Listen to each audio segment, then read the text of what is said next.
Chapter 651. The Taoist nun and the young man surnamed Fong went into the hall to discuss something with the king of Shu. Several people in blue stood behind Li Yi. They seemed to be protecting him, but they were actually watching over him. Li Yi looked back in a certain direction. The king of Shu had actually hooked up with the people of the cult. The old emperor was not dead yet. Did this guy really want to rebel? Li Yi did not know the purpose of this holy religion for the time being. But historical experience told him that it would be a pity if a civil organization gathered more than 100,000 people did not rebel. Along the way, he got a lot of information from the words of these followers. The headquarters of this saint sect was in the kingdom of Qi, and the 100,000 followers were also in the kingdom of Qi. According to the situation they encountered along the way, they had obviously developed to a certain extent in the Jing kingdom. It was just that they didn't know if there were any traces of them in other countries. If there were, this organization was too big. If these people wanted to rebel, the old emperor would probably have a headache. "Brother, you look unfamiliar. You are not from Shuzhou, are you?" A voice came from the side. Li Yi turned his head and saw a young man holding a wine glass and walking towards him. Li Yi felt that he was a little familiar. He must have seen him before, but he should not have talked to him much. Because except for a little familiar, he really could not find anything more about him in his memory. Li Yi nodded and said, "No, I am from the capital city. I am Jiang Zian, the former county lieutenant of Yong County." The young man smiled and sat down beside him. Jiang Zian? Li Yi finally found more information through this name. Prince Ning's mansion, Jiang Zian, Cui Yenxin, who had made things difficult for Wan Ruoqing in Prince Ning's mansion. Later, there was a big storm. The main culprits were this man and Cui Yenxin. Later, he heard that they were implicated because of this. Among the Jinshe candidates of the same year, only these two were temporarily suppressed. After that, he met Cui Yenxin in the king's mansion of Shu. He did not expect to meet another old friend in this desolate Shuzhou. Li Yi cupped his hands and said, "Greetings, Master Jiang. I am Li Xian. Brother Li is too polite. Just call me Zian." Jiang Zian smiled and said, "However, Brother Li's name is exactly the same as that of a friend of mine." Li Yi looked at him with a smile and asked, "Brother Jiang, are you talking about the heir of King Ning, Li Xian?" Jiang Zian was stunned for a moment, then he smiled and said, "I forgot that Brother Li is from the capital city. You must have heard of young Prince Li Xian's name." Li Yi cupped his hands and said, "Young Prince Li Xian is one of the 3 heroes of the capital city. I didn't expect Brother Jiang to be familiar with him. My apologies." "You're flattering me." Jiang Zian waved his hand and smiled nonchalantly. He said, "This is nothing. Li Yi, the Earl of Chang and County, and I'm also close friends. I didn't tell Brother Li, did I?" "Oh. Brother Jiang and that Li Yi are close friends?" Li Yi looked surprised. He lowered his voice and said, "I heard that the king of Shu and that Li Yi have a deep feud." "Brother Jiang, you..." Jiang Zian was stunned for a moment, then he laughed and said, "I'm just joking. Brother Li, don't take it seriously. I am not that close to that Li Yi." "Brother Li, don't spread rumors." Jiang Zian changed the topic and asked, "Brother Li, are you familiar with that Brother Fong? What is his background?" "Not really." Li Yi shook his head and said, "In fact, today is the first time I've seen him." Jiang Zian looked a little disappointed. The king of Shu's attitude towards that Brother Fong was very unusual. If he could make friends with him, he might have a way out in the future. He had originally wanted to find out something from this place, but this goal had failed. "Brother Jiang is the county lieutenant of Yong County?" Li Yi suddenly looked at him and asked. Since he had nothing to do, it was good to listen to Brother Jiang brag and kill time. Jiang Zian nodded with flagging interest. When he was about to leave after a few words, he suddenly heard the young man opposite him say, "To tell you the truth, I was also a county lieutenant for a period of time." "Huh?" Jiang Zian was stunned and asked, "Brother Li was also a county lieutenant?" "Yes," Li Yi sighed and said, the past is unbearable. Let's not talk about it, let's not talk about it. At a certain moment, the way Jiang Zian looked at him immediately changed. He let out a long sigh and said, "We are all in the same boat." I didn't expect that Brother Li and I would have the same experience. He drank the wine in his cup, sighed again, and said, "People like us have studied hard for more than 10 years in order to enter the official career. But fate makes fools of us. I, Jiang Zian, have ambitions, but I can only hide in a place like this and become a small county officer." The king of Shu smiled and said, "Don't worry. From now on, you can do whatever you want in Shuzhou. But don't forget what you promised of course." The man surnamed Fang walked out of the main hall and turned back to salute the king of Shu. He said, "Your Highness, you don't have to send me off." After saying this, he turned and left with the Taoist nun. Seeing the two of them walk away, a man behind the king of Shu said, "Your Highness, are we really going to cooperate with them? I'm afraid that this person has wild ambitions and will be a big trouble." The king of Shu waved his hand and said in a low voice, "When I ascend to the throne, I won't be afraid of his little ambitions. Don't worry. The day I ascend to the throne will be the day they are destroyed." The middle-aged Taoist nun who was walking in front stopped and turned her head. The king of Shu saw her from afar and laughed loudly. "Take care, Taoist." Jiang Zian's eyes were hazy from the alcohol. He patted the table and said, "In the future, if Brother Li has any trouble in Yong County, you can come to the county government to find me." Li Yi smiled and cupped his hands. "Thank you, Lord Jiang." Jiang Zian waved his hand and said with dissatisfaction, "There's no need to be polite between us. Just call me Zian." Seeing the Taoist nun coming from afar, Li Yi said, "I'm afraid I have to go. Brother Jiang, let's meet again if fate allows it. Remember to come to the county government to find me." Jiang Zian lay on the table and murmured. Then he fell into a deep sleep. Seeing Jiang Zian's appearance, the man surnamed Fang asked in surprise, "Do you know each other before?" "We just met." Maybe it was the common experience that triggered some kind of emotion in Brother Jiang's heart. After a few words, Brother Jiang treated him as a bosom friend and confided in him. Brother Jiang wished they had known each other for 20 years and almost became sworn brothers on the spot. Of course, it could be just because of his personal charm. After all, although the mask covered his face, it could not cover his temperament.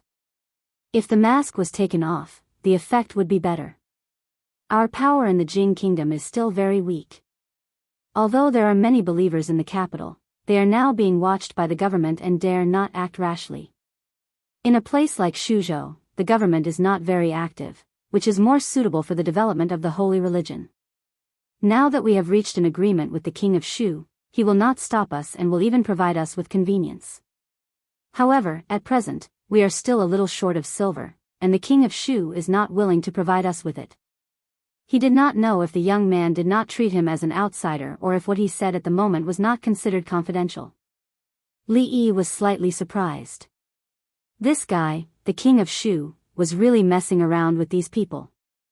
It would be best if we can let him become a believer of our holy religion. The king of Shu is the eldest son of the emperor of the Jing kingdom. He is most likely to live in the East Palace.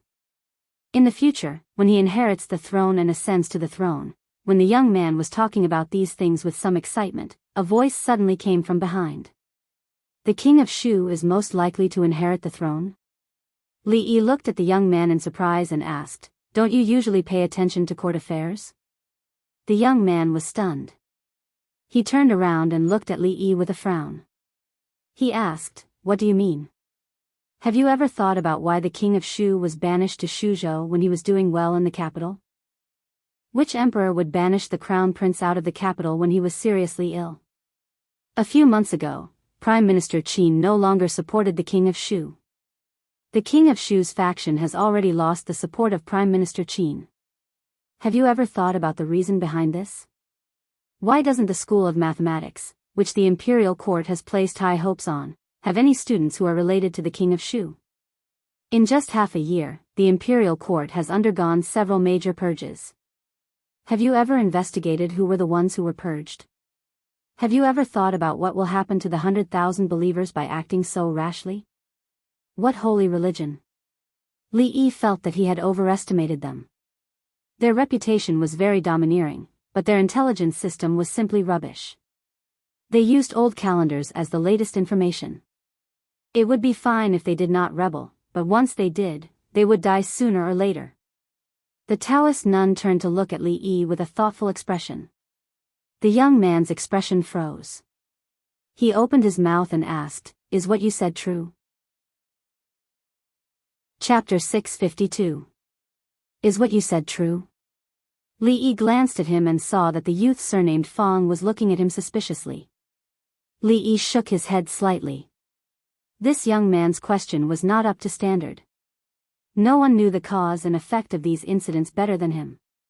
He knew what others knew, and he knew the details that others did not. No one knew better than him how the once lofty king of Shu had fallen step by step to the state he was in today. Of course, it was all his own doing. As an outsider, he could not bear to watch a good hand of cards being played to such a state. Now that things had come to this, the king of Shu was destined not to be the emperor. If he left Shu for the capital now, he would die halfway through the journey. This was already decided when he left the capital. If he really colluded with the Taoist nuns' faction, there would be more trouble when the time came. Therefore, it was necessary to persuade these people to change their ways. It was not easy for such a large sect to start from scratch. It would be a pity if the king of Shu, who had cheated his teammates for 20 years, were to destroy the foundation that they had built up over the past few decades. Even Li Yi himself could not bear to do so. Thank you for your reminder, brother.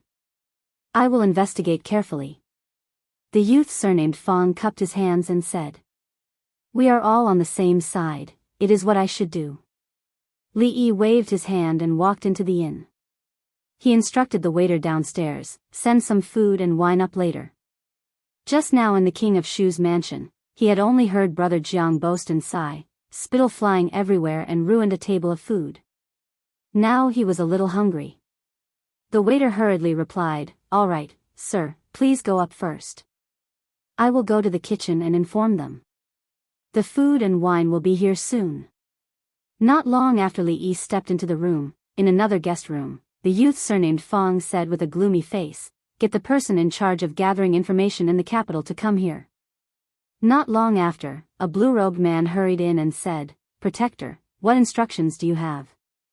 The youth surnamed Fong looked at him and asked, "Have there been any major changes in the capital's court these past few months?" The man in blue thought for a moment and said, "There are no major changes. It's just that a few days ago, the emperor of the Jing kingdom sent people to investigate the accounts of the officials in the capital. Later, many officials were dismissed. Recently, after we left the capital, there was quite a bit of turmoil in the court. Every day, there is new information. I haven't had time to sort it out." The youth surnamed Fong said in a deep voice, "Bring me all the information you've gathered." "Yes, guardian." After a while, the man in blue took a thick book and walked into the room again. The youth surnamed Fong sat down in front of the table and quickly flipped through the pages. As time passed, his expression became increasingly ugly. The king of Shu incited public opinion and attempted to force the abdication of the throne. He was expelled from the capital, the Divination Academy, the assistant minister of the Ministry of Justice, the Ministry of Revenue, the purge of the imperial court. The son of the assistant minister of the Ministry of Works has been killed. The assistant minister of the Ministry of Works will have his property confiscated. The women will be given lowly status, and the men will be exiled for 3,000 li. Useless. The youth surnamed Fong slammed the table fiercely and stood up from his chair. The man in blue hurriedly knelt on the ground and said loudly, "I did not do my job well. Please punish me, guardian." The youth surnamed Fong did not look at him and muttered, "If the holy religion wastes its resources on this kind of useless person, I'm afraid it will be like drawing water with a wicker basket." Before this, he had always thought that the king of Shu was the only candidate to inherit the throne. After hearing the man's words and carefully understanding the current situation, he finally understood that the situation in the imperial court of the Jing kingdom had changed so much. Although he had a deep hatred for the current Emperor Jing, he would not think that he was a fatuous ruler without talent and virtue. He would not be so fatuous that he would banish the crown prince thousands of miles away when he was seriously ill and carry out a purge in the court to reduce the power behind him. The only explanation was that the king of Shu no longer had a chance to become the emperor. Although useless people are useless, they still have some use. A cold smile appeared on the youth surnamed Fang's face and he said, "Pass down the order. Come on, send these dishes to the guest in room 7 upstairs." The waiter brought out a tray and put it on the table. After giving the order, he went back to the kitchen to busy himself. "I'll do it." A waiter was about to run over when a handsome manservant came out of the kitchen. He carried the dishes with both hands and walked upstairs. In the room, Li Yi sat at the table and poured a cup of tea. He sipped it and was lost in thought as he looked at the flickering candlelight. That damned Taoist nun was really a headache. In the past, when he was with Rui all day long, he did not feel that a grandmaster was very powerful. Previously, he did not feel that Taoist nun was very dangerous.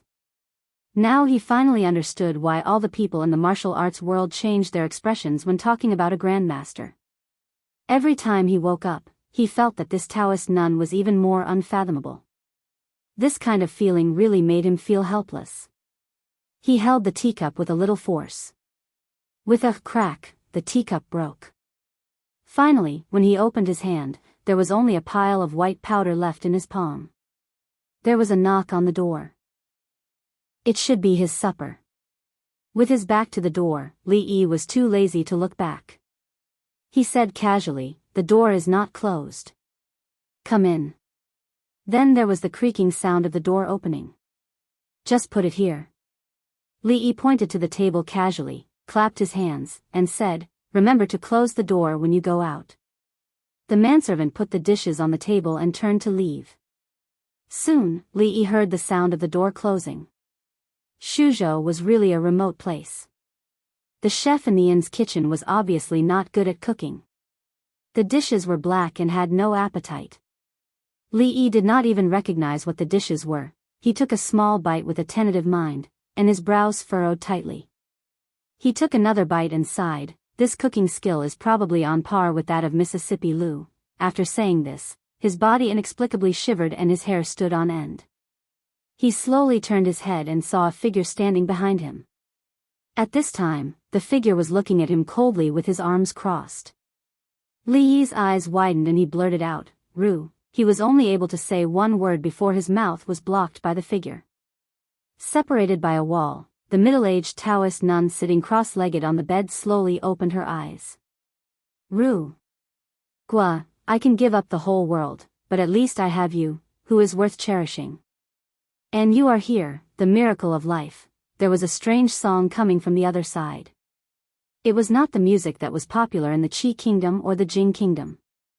It inevitably sounded a little different, but if one listened carefully, it was still pleasing to the ear. In addition, there were other voices coming. "Young man, don't go back. Sit down and have a drink with me. Let me tell you, you'd better fire the chef in the back kitchen of the inn as soon as possible. It will affect the business. If you don't believe me, you can try it yourself." The middle-aged Taoist nun shook her head. That Li Yi had always given her the feeling that he was different. He always did things that ordinary people could not understand. Until now, she had become much more used to it. If she thought about it carefully, those who were capable were mostly like this. They had some strange habits or behaviors, so she had always turned a blind eye to these things. There were still many things that she needed him in the future. Even if she could not make him loyal, she could not cause too much disgust. The middle-aged Taoist nun turned her head and looked at him, then slowly closed her eyes. Chapter 653. "Hey, brother, why don't you speak? Are you mute?" Li Yi said. He dipped his index finger in the tea and wrote a line on the table. "The Taoist nun is next door. Are you alone?" Mississippi Lu nodded and then pointed to his face. Li Yi was stunned for a moment, and his eyes widened again. "Are you really alone?" he mouthed. Mississippi Lu nodded and pointed to his face again. "Rui." Li Yi had just written 2 words on the table when Mississippi Lu nodded slightly and pointed to his face again. The important thing now was not his face, but how they could escape. Li Yi waved his hand, reached to his ear, touched the edge of the mask, and tore it off. Hiss, he almost cried out in pain. He covered his burning face with both hands, and tears were about to flow out of his eyes. "I'm sorry, I didn't know you were mute." With tears in his eyes, Li Yi choked with sobs and said apologetically, "I'm sorry, I used to have a friend who suffered from aphasia, but he is no longer here. I'm sad and lost my composure. I'm sorry, wait here. I'll find a way." Second Miss Lu wrote a line of words on the table with tea. She took a deep look at him, turned around, and left. Li Yi stood up and said, "Brother, hey, brother, don't go. I didn't mean it. I didn't mean to say you were mute." Watching Mississippi Lu walk out, Li Yi closed the door and sat back at the table. Mississippi Lu actually caught up with him. This was probably the best thing that had happened in recent days. Although the 2 of them together were no match for the Taoist nun, they inexplicably felt much more at ease in their hearts. Of course, if second great uncle wasn't worried about his old arms and legs and could come along, he wouldn't be here right now. Instead, he would be in the room next door, making that Taoist nun kneel down and say that she conquered him. Every time he woke up, he would silently express his admiration for second great uncle in his heart. Using cheats wasn't scary. What was scary was using cheats for a lifetime. He looked at the pile of powder on the table and couldn't imagine what kind of realms second granduncle had reached. Having an old man at home was like having a treasure. Calculating it, the old man could still sleep for a few decades. The current him was already terrifying enough. After a few more decades, would he really be able to break through the void with his sleep? Li Yi picked up his chopsticks. At this time, he no longer felt that the dishes on the table were unpalatable. Soon, he ate them all. Not long after he put down his chopsticks, there was a knock on the door. "Little brother, are you here to collect the plates?" Li Yi quickly walked over and opened the door. When he saw Taoist nun standing outside, he walked straight into the room. The middle-aged Taoist nun sat on a chair in the room and asked, "Has your hypersomnia not recurred in the past 2 days?" Li Yi closed the door and walked over. He said, "It's easy to get sleepy after sitting in the carriage for a long time. I'm much better these days. I've long heard that you have a grudge against the king of Shu." Li Yi waved his hands repeatedly. "It's just a small matter. You're right about one thing. The treatment that the king of Shu has received is indeed not what a crown prince should have." The middle-aged Taoist nun looked at him and said, "But don't forget that he is the eldest son. No matter how mediocre he is, he has the Chui family behind him. There are so many big families and so many courtiers. It's reasonable for him to be the emperor. You also know that Emperor Jing doesn't have much time left. This time, the king of Shu has only touched the bottom line of an emperor. Once Emperor Jing's illness worsens, the king of Shu is bound to be summoned back to the capital city. Have you ever thought about how you and the Li family should behave at that time?" Of course, Li Yi had thought about this matter. Because he knew that he and the king of Shu were like fire and water, he had long left a way out for the Li family. That was why he had done so much for the eldest princess for free. That was why he had sent the king of Shu out of the capital city. That was why he had caused the king of Shu's faction to be greatly weakened. That was why the king of Shu could only stay in Shuzhou for the rest of his life. Once he left Shuzhou, he would face the pursuit of countless killers. With the title of the king of killers, killing a person in 10 steps and unstoppable in 1,000 miles, and the temptation of 10,000 taels of silver, there would always be a lot of people who couldn't resist such a generous treatment. If 10,000 taels of silver was not enough, then 20,000 taels of silver.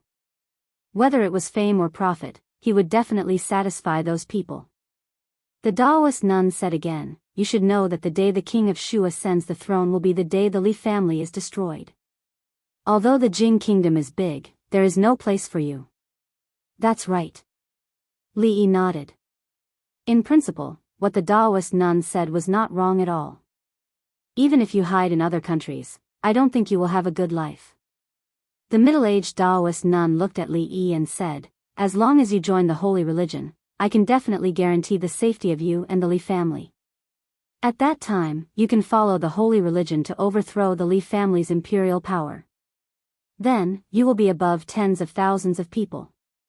I have asked you to consider this a long time ago. What do you think now? Li Yi sighed and said, I am not talented and incompetent. I really don't know what I can do for you, Taoist nun. You don't have to be modest. The middle-aged Taoist nun shook her head and said, among the younger generation of the Qi kingdom and the Jing kingdom, the only one who can compare with you is the third prince of the Qi kingdom. You are different from him. In the whole world, you are the only one who can catch my eye. These words made Li Yi blush a little. Although this Taoist nun was a little bad, her words were rarely to the point. She was also born with a pair of sharp eyes and had once saved him. If it wasn't for the fact that she took advantage of Rui's pregnancy and kidnapped him, he might have had a good impression of her. Unfortunately, he was not interested in rebelling against the old emperor.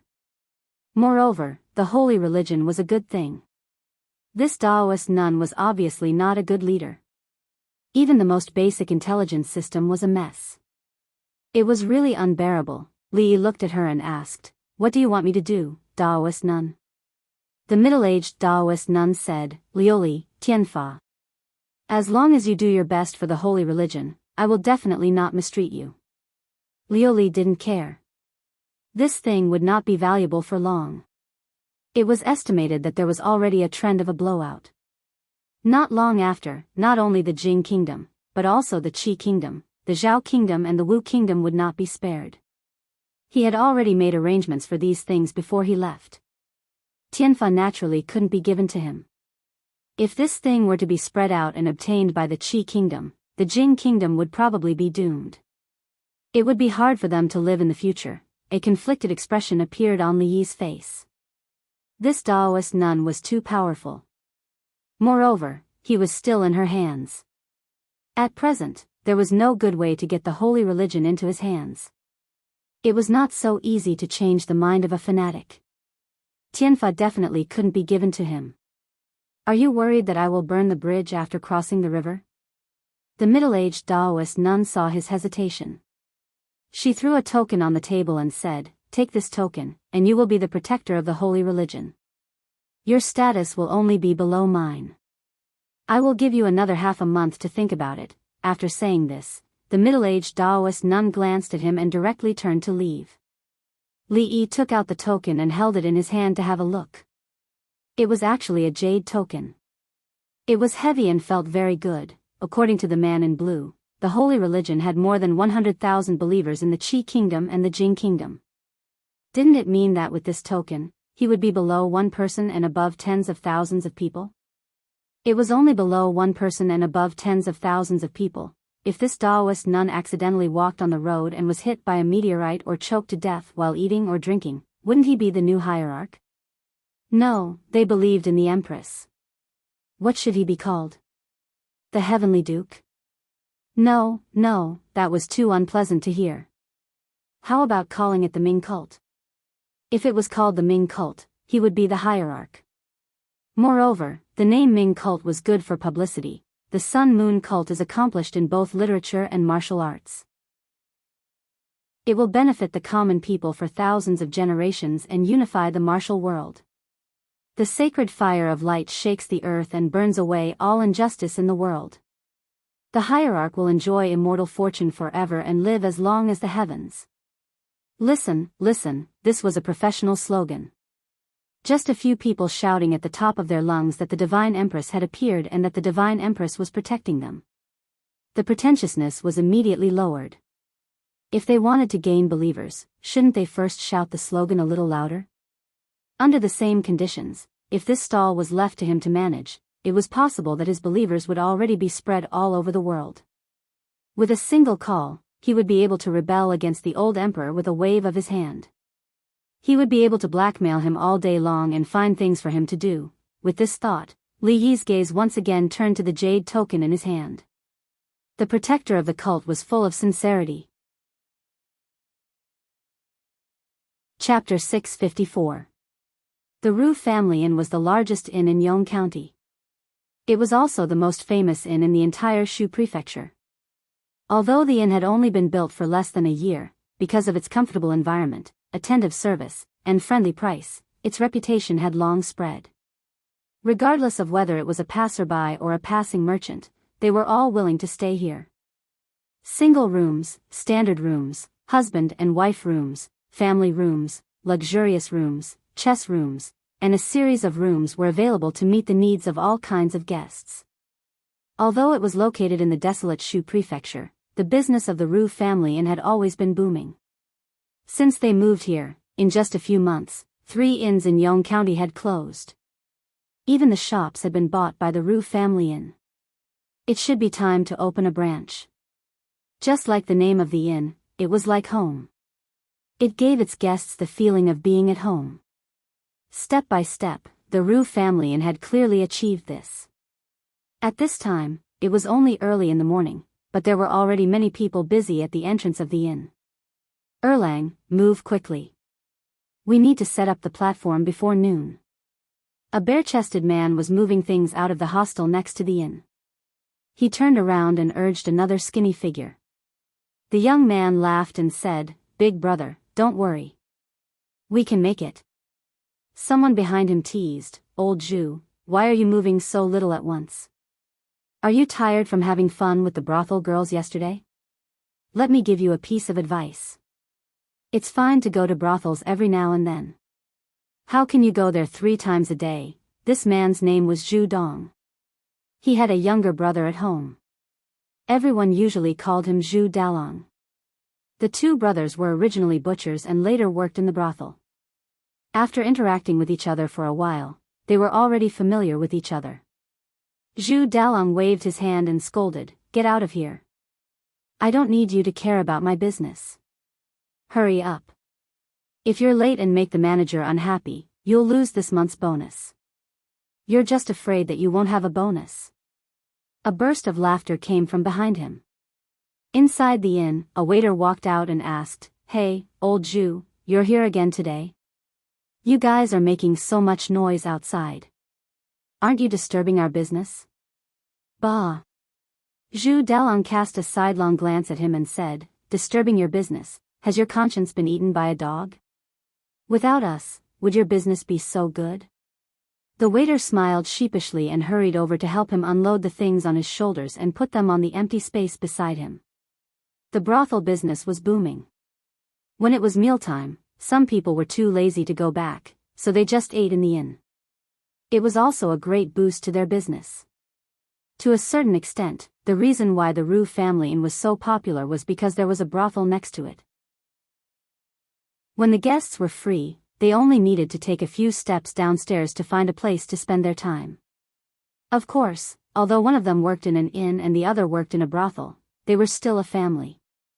Back then, it had been a tough journey, so they didn't care about these small matters. "Hey, that brothel is going to have a benefit performance again today. It's rare, it's rare. I've missed it the last few times. I'll come over to reserve a seat after I finish my meal. I don't know what to sing today. I like Legend of the White Snake, I like Hua Mulan. Mu Guiying is fine too." The passers-by stood in the distance and whispered to each other. There were also people coming out of the surrounding shops to take a look. The show at the brothel was really good. Every once in a while, they would bring out the stage to perform for free. It would be a waste not to watch it. They had to reserve a seat now, or they would have to stand in a while. Li Yi stretched his body. Recently, he hadn't been eating or sleeping well. It had been a long time since he had such a comfortable sleep. He opened the door and saw a waiter walking up with a tray. Li Yi's face lit up. He patted him on the shoulder and said, "Hey, brother, it's you again. I'm really sorry about last night. Come, put the things in." 15 minutes later, the waiter walked out of the room. Downstairs, the man with the surname Fong walked out of the room. Immediately, a man in blue came up to him and said, "Envoy, everything is ready. When do we start?" "Tonight at midnight." The man with the surname Fong said in a low voice and walked upstairs. The waiter brushed past him. The man with the surname Fong suddenly stopped and said, "Stop." He turned his head and looked at the waiter and asked, "Are you a waiter here? Why didn't I see you a few days ago?" The handsome waiter looked at him indifferently. There was no change in his expression. "Raise your head." The man with the surname Fong had a look of doubt on his face. He extended his hand to hold the waiter's chin. His other hand reached out from the side and grabbed the waiter's wrist. Li Yi looked at him with a smile and said, "Brother Fong, this brother can't speak." The waiter glanced at Li Yi and turned to go downstairs. "Stop." A hint of anger appeared on the man with the surname Fong's face. Just as he was about to chase after him, the hand firmly grabbed his wrist. He couldn't break free no matter how hard he tried. His expression changed slightly. When he turned his head to look at Li Yi, a strange expression finally appeared on his face. Li Yi loosened his grip. The man with the surname Fong looked at him and said, "I've underestimated you before." After saying that, a hand suddenly reached out and went straight for Li Yi's throat. Bang! After a dull sound, Li Yi took 2 steps back. The young man's body swayed on the spot and an unnatural red flush appeared on his face. Li Yi waved his hand. This guy was indeed powerful. Back at the Heroes Conference, he was able to fight Yang Luqing to a standstill. He was not someone that Li Yi could defeat just by sleeping a few times. Pa! As he waved his sleeve, something flew out from his sleeve and landed on the floor, making a clear sound. The man with the surname Fong instinctively lowered his head to take a look. After being stunned for a moment, his expression changed greatly the next moment. Blue Dragon Envoy. He suddenly raised his head to look at Li Yi and said angrily, "How is this possible?" Thump. The 2 men in blue behind him immediately knelt on the ground and said loudly, "Your subordinates greet the left guardian." The man with the surname Fong took a step forward and picked up the token on the ground. He flipped it over and looked at it. The azure dragon pattern carved on it was vivid and lifelike. He took out another token from his waist. It looked almost exactly the same as this one, but what was carved on it was a white tiger. Azure dragon on the left and white tiger on the right. The azure dragon was the leader, and the white tiger was the support. The left guardian of the holy religion. The left protector whose status was only below that of the empress. He narrowed his eyes, looked at Li Yi, and said coldly, "Where did you get this token? Tell me the truth." Li Yi calmly glanced at him and did not say anything. A trace of anger appeared on the young man's face. He turned to the 2 men in blue behind him and said, "You two, capture him. I'll go ask her ladyship." The 2 men in blue lowered their heads and remained unmoved. The young man with the surname Fong's expression changed. He looked at Li Yi with an even more vicious gaze. However, he did not say anything else. Instead, he walked straight to a door in front of him. After knocking on the door, he pushed it open and walked in. The young man angrily looked at the middle-aged Taoist nun who was sitting cross-legged on the bed and asked, "Auntie, I want an explanation. Why is he the left guardian? Who is he?" Chapter 655. Li Yi stared in astonishment at the man in blue who was kneeling on the ground with a pious expression. The man in blue could be considered as a small executive within the Holy Church, but he actually behaved like a fanatic. He didn't even let the higher-ups off. This brainwashing job was very successful. I understand." Not long after, the young man slowly retreated from the room. He stood at the door and spoke respectfully. When he turned around, he threw the sign back to Li Yi. He glared fiercely at him again, then flicked his sleeves and left. Li Yi held the sign in his hand and looked at it as he walked downstairs. That fellow just now seemed to have taken out a similar sign. On the way here, he had heard from the man in blue that besides the Empress, the Holy Church also had the left and right protectors, 8 purple-robed envoys, and more blue-robed envoys. There were even more yellow-robed envoys, and then there were 100,000 followers. However, all the believers had only seen the right emissary. As for the mysterious left emissary, whose position was second only to the Empress, he had never seen him before. Based on the situation just now, his sign seemed to be worth a bit more than the sign of the young man surnamed Fong, Azure Dragon Envoy. Li Yi thought for a moment. The Azure Dragon on the left and the White Tiger on the right. If he was the Azure Dragon Envoy, then wouldn't the man surnamed Fong be the White? Oh, so shameful. That man surnamed Fong was really shameless. We pay our respects to the left protector. Seeing the sign in Li Yi's hand, the dozen or so people around him all knelt down on the ground. The diners downstairs looked at this scene in astonishment. Their chopsticks fell to the ground. At the door, the young man surnamed Fong stopped in his tracks. He clenched his teeth and punched the wall. Then, he strode out of the inn. In the hall, a steward said to a servant loudly, "Be careful on the road. Remember to buy live fish, fresh ones." The handsome servant nodded slightly. He raised his head and glanced at the steward, then slowly walked out of the inn. Big Brother Lu's words are too biased. Who said that women enjoy leisure? Men fight at the borders while women weave at home. Afternoon, a loud and clear voice came from a wide plaza next to the Rue Family Inn. The Rue Family Inn and this brothel had both been moved here a few months ago. The so-called brothel was nothing more than a place to sing operas and listen to books. The stories were old-fashioned, and the plots were boring. Usually, when people were free, they rarely went to the brothel to watch operas and listen to music. However, this brothel subverted their understanding of brothels. There were novel stories, interesting scripts, and exquisite performances. Most importantly, the price was low. You could watch it for an hour with just 1 copper coin. Every few days, they would set up a stage outside to perform for the passers-by to watch for free. Therefore, although the brothel had only been here for a short period of time, it had accumulated enough popularity. At this moment, the woman on the stage was singing a new play, Hua Mulan. It was a story about a heroine who joined the army on behalf of her father. It was said that the current Princess Royal was also a heroine who was not inferior to any man. She fought bravely against the people of the Qi Kingdom and helped the Jing Kingdom regain its dignity. The people of Shu Land had long heard of this story. Do you think that Hua Mulan, a woman, can lead an army to war? Who says she can't? Can't women fight? Doesn't your wife beat you up all day?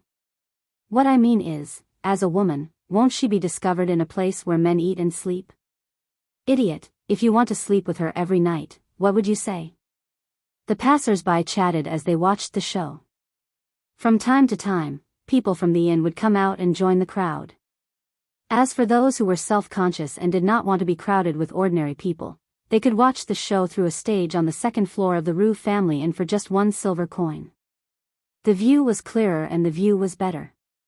If they added another silver coin, they could enjoy the super VIP seats in the front row.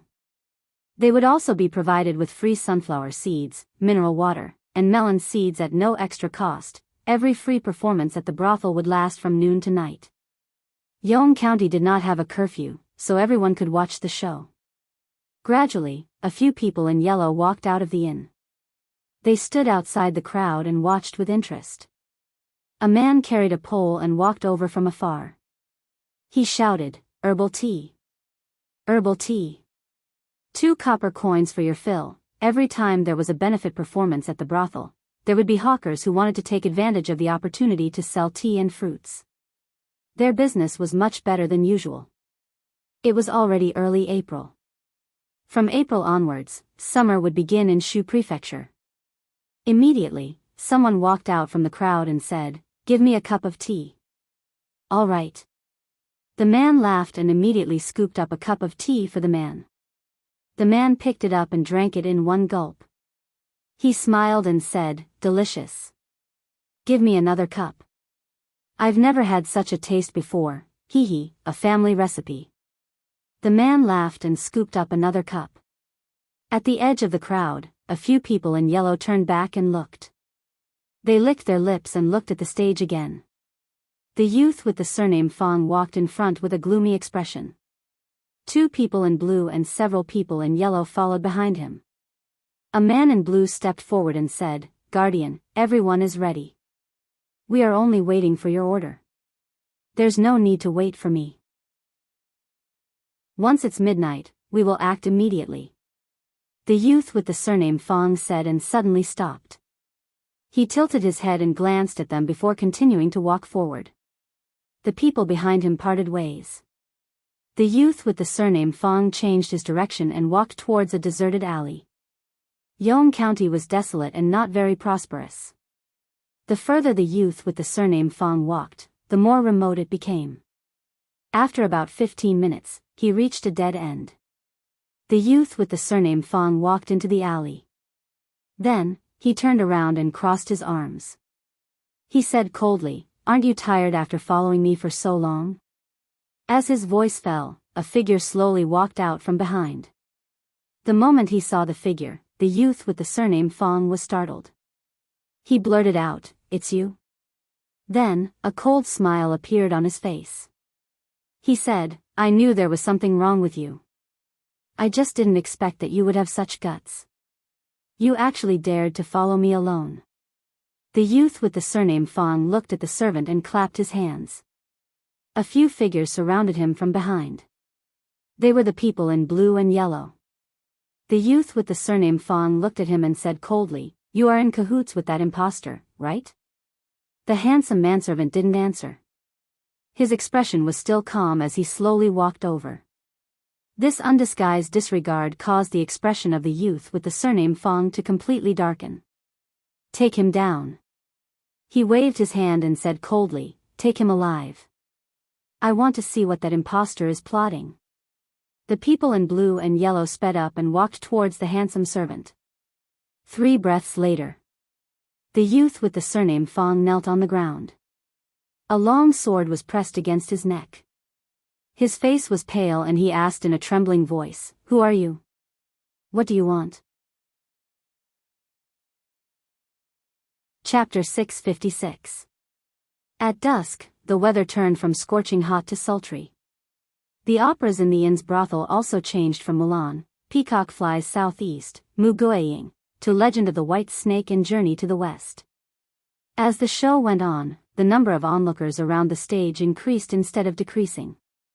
There were no entertainment activities in the county, and everyone was idle. Who wouldn't like free excitement? It was just that after watching and chatting for a long time, they were very thirsty. Fortunately, there was a stall selling herbal tea to quench their thirst. More and more people walked over and spent 2 copper coins to drink a bowl before turning back to continue watching the show. "Give me 10 people." A man in yellow walked over and threw a handful of copper coins on the table. "Okay, please wait a moment." The man quickly put away the money, opened the 2 buckets, and said, "I've been selling for a day. There's not much left anyway. You can drink as much as you want. After you finish, I can pack up and go back." More than 10 men in yellow and a few men in blue heard this and walked over. As Li Yi was about to walk out of the inn, a man in blue came forward and said awkwardly, "Lord Protector, the Queen said you can't go out." Li Yi waved his hand and said, "I'm just going out to watch the show. I've already prepared a place for you on the 2nd floor of the inn. Please move to where you can see better. There are too many people up there. It's boring. I'll go up and clear the place." Why don't I bring those performers to the Protector's room?" Li Yi did not know whether he should be happy to have such a conscientious subordinate who was always thinking of his superior, or whether he should kick him to death. Li Yi waved his hand and said, "Forget it. I'm not interested." The man in blue bowed and said, "I'll send the Protector back to his room." At this time, a man in yellow suddenly walked in with a panicked expression. When he saw Li Yi, he immediately bowed and said, "Greetings, left Protector. Why are you so flustered? What's the matter?" The man in blue asked unhappily. The yellow-clothed man panicked and said, "Oh no, the right Protector has been captured." The blue-clothed man was startled for a moment before his expression immediately changed. "Quickly go and report to Her Highness." "Lady, someone shot this with an arrow." The yellow-clothed man handed a small pouch to the middle-aged Taoist nun. The middle-aged Taoist nun took the pouch and took out a jade pendant. Li Yi glanced at it and saw that it was the one that the youth surnamed Fong had taken out. Apart from the jade pendant, there was also a piece of paper. On it was written, "If you want to save your protector, come to the small bamboo forest 30 li away in an hour." The yellow-robed man added, "I have already asked. The bamboo forest is 30 miles east of the county town." A blue-clothed man stepped forward and respectfully said, "Lady, the protector's martial arts are unparalleled and there are several blue-clothed envoys by his side. It can be seen that the bandits are very powerful. Why don't you let this subordinate lead a group of people and go? All of you wait here, I will personally go." The middle-aged Taoist nun lightly said, "Prepare the horse." A moment later, the blue-clothed men in the inn looked at each other. The lady and the two purple-clothed envoys had gone to save the protector. They did not know who was so daring to kidnap the protector. However, from the looks of it, the strength of those people could not be underestimated. It was likely that only the lady would be able to deal with them. "Lord Protector, please return to your room to rest." Knowing that the protector of the left had a special identity, the lady told them to keep an eye on her. A blue-clothed man turned around and respectfully said, "Ah." Li Yi yawned and casually pointed at a manservant. He said, "It just so happens that I am also sleepy and want to eat something before I sleep. Little brother, remember to have the kitchen make something delicious and send it up." Along the way, they already knew that the protector of the left had two hobbies, eating and sleeping. Especially the latter, it had already reached an unimaginable level. A blue-clothed man pointed at the manservant and said, "Did you hear that? Immediately go to the kitchen and make a few, thump." Before he could finish his sentence, he felt a pain in his neck. His vision darkened and he fell to the ground. The other blue-clothed man was startled. He was about to move, but before he could make a sound, he fell to the ground. Not far away, someone had already noticed that something was wrong. As he ran over, he shouted, someone come quickly." However, his actions did not receive much response. Outside the door, the man selling herbal tea had already disappeared without a trace. A dozen or so figures were lying on the ground, causing the crowd to panic. "Let's go." Mississippi Lou casually pulled out autumn water from under the table and used its sheath to knock over a few people. She grabbed Li Yi's arm and rushed towards the door. Just as she was about to step out of the inn's door, she suddenly stopped. The middle-aged Taoist nun placed 2 fingers on her shoulder and said, "Alliance Master Lu, long time no see." She originally wanted to lure the tiger away from the mountain to escape, but she did not expect the Taoist nun to play hard to get. She should have already left the county town in a quarter of an hour, but she suddenly appeared at the door. A Grand Master actually used such a shameless sneak attack. Mississippi Lou's acupoints were sealed. She could only speak and could not move. All the previous arrangements were useless under the Taoist nun's absolute strength. "Take some people to the small bamboo forest and bring the protector back," the middle-aged Taoist nun ordered. 2 men in purple obeyed and sent people to bring back the dozen or so people who were drugged. They then gathered about 20 people and quickly left the inn. With such an accident and the fact that it was already late, the charity performance outside the inn naturally could not continue. The Taoist nun sat at the table and looked at Mississippi Lou and asked, "Alliance Master Lu followed us all the way from the capital. It must have been difficult, right?" Mississippi Lou glanced at her with a calm expression and did not speak. A hunchbacked old man who was being held down by the man in blue said, "My lord, this really has nothing to do with us. If we don't do as she says, she will bring people to kill my entire family." The old man's face was full of fear.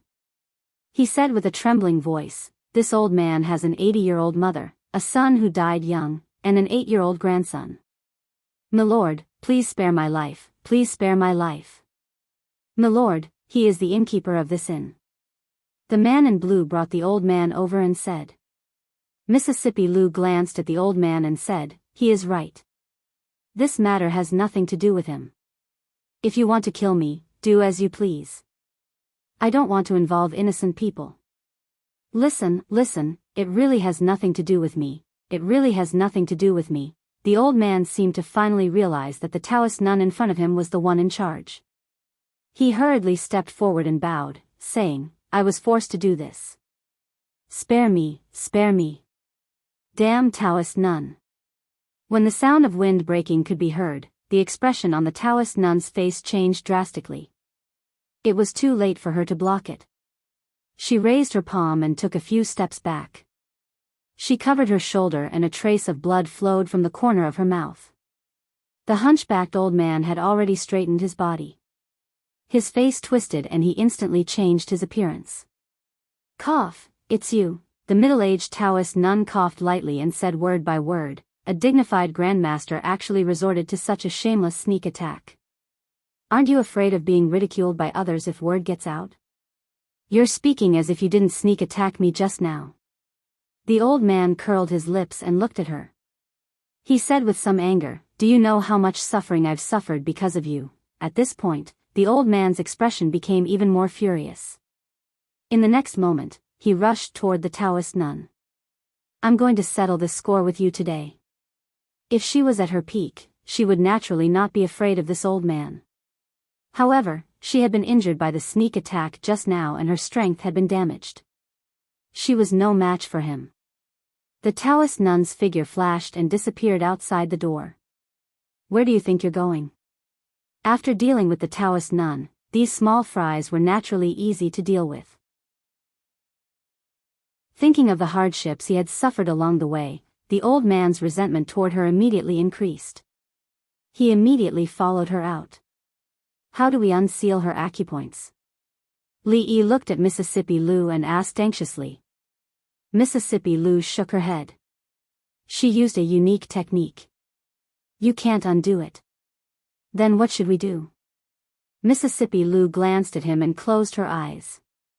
After a moment, an abnormal flush appeared on her face. She bit her lip and after her body trembled, she suddenly opened her eyes. She picked up Autumn Water with one hand and grabbed his arm with the other. She said in a low voice, While she's not here, leave quickly. Chapter 657. Hurry up and protect Her Highness. Seeing the old man chasing after the Taoist nun, a man in purple pointed and said anxiously, You guys, stop the two of them. As soon as he finished speaking, several people fell to the ground at the inn's entrance. Although the handsome manservant's face was pale, he left after images of swords wherever he went. The ordinary blue-clothed and yellow-clothed messengers could not withstand his attacks at all. The purple-clothed man's expression was ugly. The holy religion had only left a few people here. Some of them had been taken away by the right emissary, while the rest were scattered around the inn. Among them, the ones in charge of guarding had been knocked out and the rest had gone to rescue Her Highness. There were not many people left. After a moment's hesitation, he quickly turned around and galloped in the direction where Her Highness had disappeared. Comparing the two of them to Her Highness, he immediately made a decision in his heart. Leader, leave this to us. Hurry up and leave. In the darkness of the night, a man on a horse galloped over. He nimbly flipped over the horse and dismounted. Behind him, there were several figures following closely. Thanks. Li Yi and second young mistress Lu quickly mounted their horses. They turned around and said to the man, Be careful, heroes. He tightened his legs around the horse's belly and shook the reins. The two men and the horse quickly disappeared into the night. A few more yellow-clothed figures rushed out of the inn. What are you going out for? Stay and have fun. The man grinned maliciously and went up to them. In an instant, the sound of weapons clashing rang out in the inn. One of the blue-clothed men had extraordinary skills, but the other side had more people. The yellow-clothed men could not help him much. The two groups were in a stalemate and fell into a stalemate. After a while, the man in front estimated that it was about time and shouted, There's trouble. Brothers, retreat. As soon as he said this, the others no longer continued to fight. They quickly left the inn and ran into the depths of the night. Inside the inn, the blue-clothed man covered his wound with a gloomy expression. A yellow-clothed man came forward and asked anxiously, "Sir, what should we do now?" The blue-clothed man thought for a moment, then said in a deep voice, "Wait here for the Empress to return." Not long after, another person came forward to report. This subordinate found the shopkeeper tied up in the woodshed in the backyard. There were also a few workers there.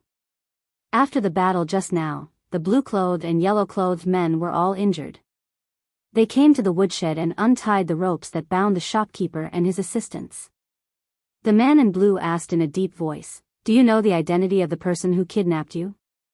The manager of the restaurant was an old man. At this moment, his face was pale. His lips trembled as he said, I don't know." The man in blue turned around with a gloomy face. Just as he was about to speak, he lowered his head and saw a dagger protruding from his chest. He turned his head back with difficulty. Shio! Shio! Shio! Several ear-piercing sounds rang out, and the yellow-clothed men behind the blue-clothed man were all shot in between their eyebrows. They fell to the ground in response, and the waiters of the inn put away their crossbows. The old man pulled out the dagger and said in a low voice, "Hurry up and clean up." Not long after, a raging fire was ignited in the inn. People came out of the surrounding shops and houses one after another. When they saw the innkeeper wailing outside, they could not help but widen their eyes. "There's a fire." The street at night suddenly became noisy. At this time, the city gate was not closed. Li Yi shook the reins, and the horse under him sped up. Everything would be easy once they got out of the city. Mississippi Lu did not tell him about the Grand Master Elder. In fact, when he kidnapped the man surnamed Fong, he did not intend to lure the Taoist nun away at all. From the beginning to the end, the old man was the ultimate trump card. Only by seriously injuring or killing the Taoist nun would they have no worries. Otherwise, even if they could escape, they would not be able to go far. After all, this was the King of Shu's territory, and the Taoist nun was a Grand Master expert with countless masters around her. Under such circumstances, it was almost impossible to rely on the two of them to return to the capital city safely. And if the Taoist nun really fell for such a shallow trick of luring the tiger away from the mountain, the next thing she would have to do would be to run for thousands of miles with even more difficulty. "Just now, you don't speak." Before Li Yi could open his mouth, he was interrupted by Mississippi Lu. If she did not want to speak, then so be it.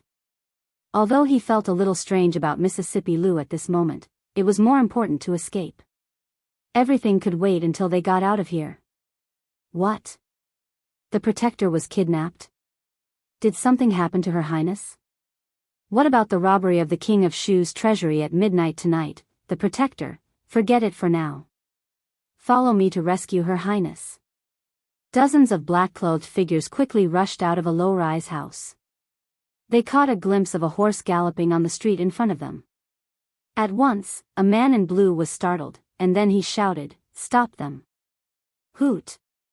The horse's hooves knocked on the bluestone-paved street, making a crisp sound. Looking at the man in blue and the dozens of figures behind him, Li Yi's face darkened. Mississippi Lu jumped off the horse and brandished her sword. Go! Dozens of black-clothed men swarmed over. Li Yi dismounted from the horse and caught a weapon that Mississippi Lu threw at him. He took a deep breath and leaned in her direction. "It's a rebellion, a rebellion." Jiang Zian hurriedly walked on the street, followed by a crowd of black figures. Just now, someone reported to the police late at night that more than 10 people fought in the Ru family inn. It was said that many people died. This was a serious case. He immediately summoned all the bailiffs and bailiffs in the county government, as well as the people nearby. Nearly 100 people rushed to the scene of the crime. It was impossible for him not to be anxious. If there were large-scale civilian casualties tonight, his position as the county lieutenant would be over. Although he wasn't very satisfied with this position, it was better than nothing. Resigning and being dismissed had completely different meanings. "Sir, look ahead." Suddenly, the bailiffs at the front stopped, pointed to the front, and said loudly, Jiang Zian raised his head and saw on the street in front of him, dozens of black-clothed men surrounded two figures, and the sound of weapons colliding came from the front. Lawless, really lawless. In broad daylight, in broad daylight, in broad daylight, in front of the dignified county lieutenant, they committed such violence. Jiang Zian's face showed fury. He waved his hand and said, "What are you waiting for? Save them." He retreated to the back of the bailiffs and then ran forward quickly with them. Li Yi's chest rose and fell slightly. He leaned back to back with Mississippi Lu. Around them were dozens of black-clothed men. Many people could only fall to the ground and moan, but there were still many people around them. Mississippi Lu coughed softly. Li Yi looked back and happened to see her wipe the blood from the corner of her mouth. "Are you hurt?" His face changed and he asked hurriedly. Mississippi Lu backhanded a person who was close to her and cut him down. She said coldly, "Don't be distracted in a fight of life and death. Have you forgotten what I taught you before?" Li Yi was stunned. He gritted his teeth and held the sword in his hand tightly again. "Catch them alive," the man in blue said coldly, but his face suddenly changed. He turned his head and looked behind him. A flurry of footsteps approached from afar. Nearly 100 bailiffs and bailiffs ran over and surrounded them. Dozens of black-clothed men immediately gathered in a circle and pointed their weapons at them. Mississippi Lu's body swayed, and Li Yi hurriedly held her. "People inside, listen up. You have been surrounded. I'll give you 3 breaths to think about it. Put down your weapons and surrender immediately. Otherwise, I won't be polite." Jiang Zian stood behind a tall and strong bailiff and shouted. Li Yi looked in a certain direction and asked tentatively, "Brother Jiang? Is it brotherly?" A head popped out from behind the tall and strong bailiff. Jiang Zian's face was full of surprise and joy. He looked at Li Yi and hurriedly said, "Brotherly, what are you doing there? Come out." Immediately, the bailiffs made way for them. Li Yi helped Mississippi Lu out. The man in blue's face changed, but he didn't do anything in the end. "What the hell is going on? Why are they chasing you?" Jiang Zian looked at him and asked in surprise. "It's a long story." Li Yi looked at him and said, "Thank you for saving us, Brother Jiang." "It's my pleasure." Jiang Zian waved his hand. Black-clothed and masked. These people don't look like good people. As the county lieutenant, it's my duty to keep order. Li Yi looked at him and said, "It's urgent. I need to leave the city now." Before he finished speaking, Jiang Zian took out a token from his waist and handed it to him. He said, "The city gate is closed now. Brotherly, take this token and leave the city. They won't stop you." Li Yi looked at the men in black and said, "These people." Jiang Zian smiled and said, "Brotherly, you can leave. Leave these people to me." Li Yi helped Mississippi Lu get on the horse. He looked at him deeply and said, "Brother Jiang, I will repay your kindness in the future." He shook the reins and the horse galloped in the direction of the city gate. "You and I hit it off at first sight. You're welcome." Jiang Zian watched him go away. He looked back at the bailiffs and bailiffs, pointed at the men in black and said coldly, "Take them all down." Chapter 658. You, don't come near me. I'm the county lieutenant of this county, an official of the imperial court. If you dare to do anything to me, the imperial court will not let you go even if you run to the ends of the earth. Jiang Zian's face was pale. Looking at the man in blue walking toward him, he kept retreating. At this moment, nearly 100 government servants and strong men he brought with him were all lying on the ground. Of course, there were not many men in black left. Only a few of them could stand steadily at this moment. "Damn it." The man in blue glared at him fiercely, looked back in a certain direction, and said coldly, "Go after them." A few standing men in black followed behind him and rushed forward. The remaining men in black helped each other to stand up. Those who were lightly injured carried those who were seriously injured, and soon disappeared on the street. "Are you all right?" Jiang Zian hurriedly ran over and asked. After a while, he breathed a sigh of relief. Although these men were a little embarrassed, fortunately, they did not kill them. The most serious injuries were only some superficial wounds. He looked up in the direction of the city gate and murmured, "Brother Li should have left the city by now, right?" At the same time, the man in blue looked at the closed city gate and the 2 rows of soldiers at the gate. His face was gloomy, and he said unwillingly, "Retreat." On a path in the forest outside Yong County, Li Yi rode on a horse. He turned around and looked at Mississippi Lu worriedly, asking, "How do you feel now?" "I'm fine." Mississippi Lu bit her lip, shook her head, and fell from the horse. Li Yi's face changed. He hurriedly flew down and caught her. Under the moonlight, her face could not be seen clearly. Li Yi reached out to touch her forehead, and his face changed again. "It's so hot." He turned his head and looked around. Apart from the sounds of unknown insects, the forest was quiet. He had just escaped from Yong County. It was a barren mountain and there was not even a place to stay. There was not even a shadow of a person. Where could he find a doctor? "I'm really lucky today. That caravan looks a little small, but it's a fat sheep. I didn't expect that there would be people passing by in the middle of the night in the wilderness. I told you, Yong County is my lucky place." A black shadow jumped down from the tree. His shiny head was particularly eye-catching under the dim light of the night. He pointed at the scholar in front of him and said loudly, "This road is opened by me, and this tree is planted by me. If you want to pass through, you must pay for the road. Scholar, hurry up and hand over all your valuables. Oh, you even have a horse. Not bad, not bad." Li Yi gently put Mississippi Lu down. 3 breaths later, he held the bald bandit by the neck and asked coldly, "Where can I find a doctor?" "Spare my life, great hero." The bald bandit's face was pale as he spoke in a trembling voice. "Open your mouth." Li Yi exerted some force in his palm, and the bandit immediately opened his mouth. In the next moment, the bald bandit felt something enter his mouth. His expression changed as he asked, "Great hero, what is this?" Li Yi let go of his hand and said coldly, "Half-step epilepsy," with a smile.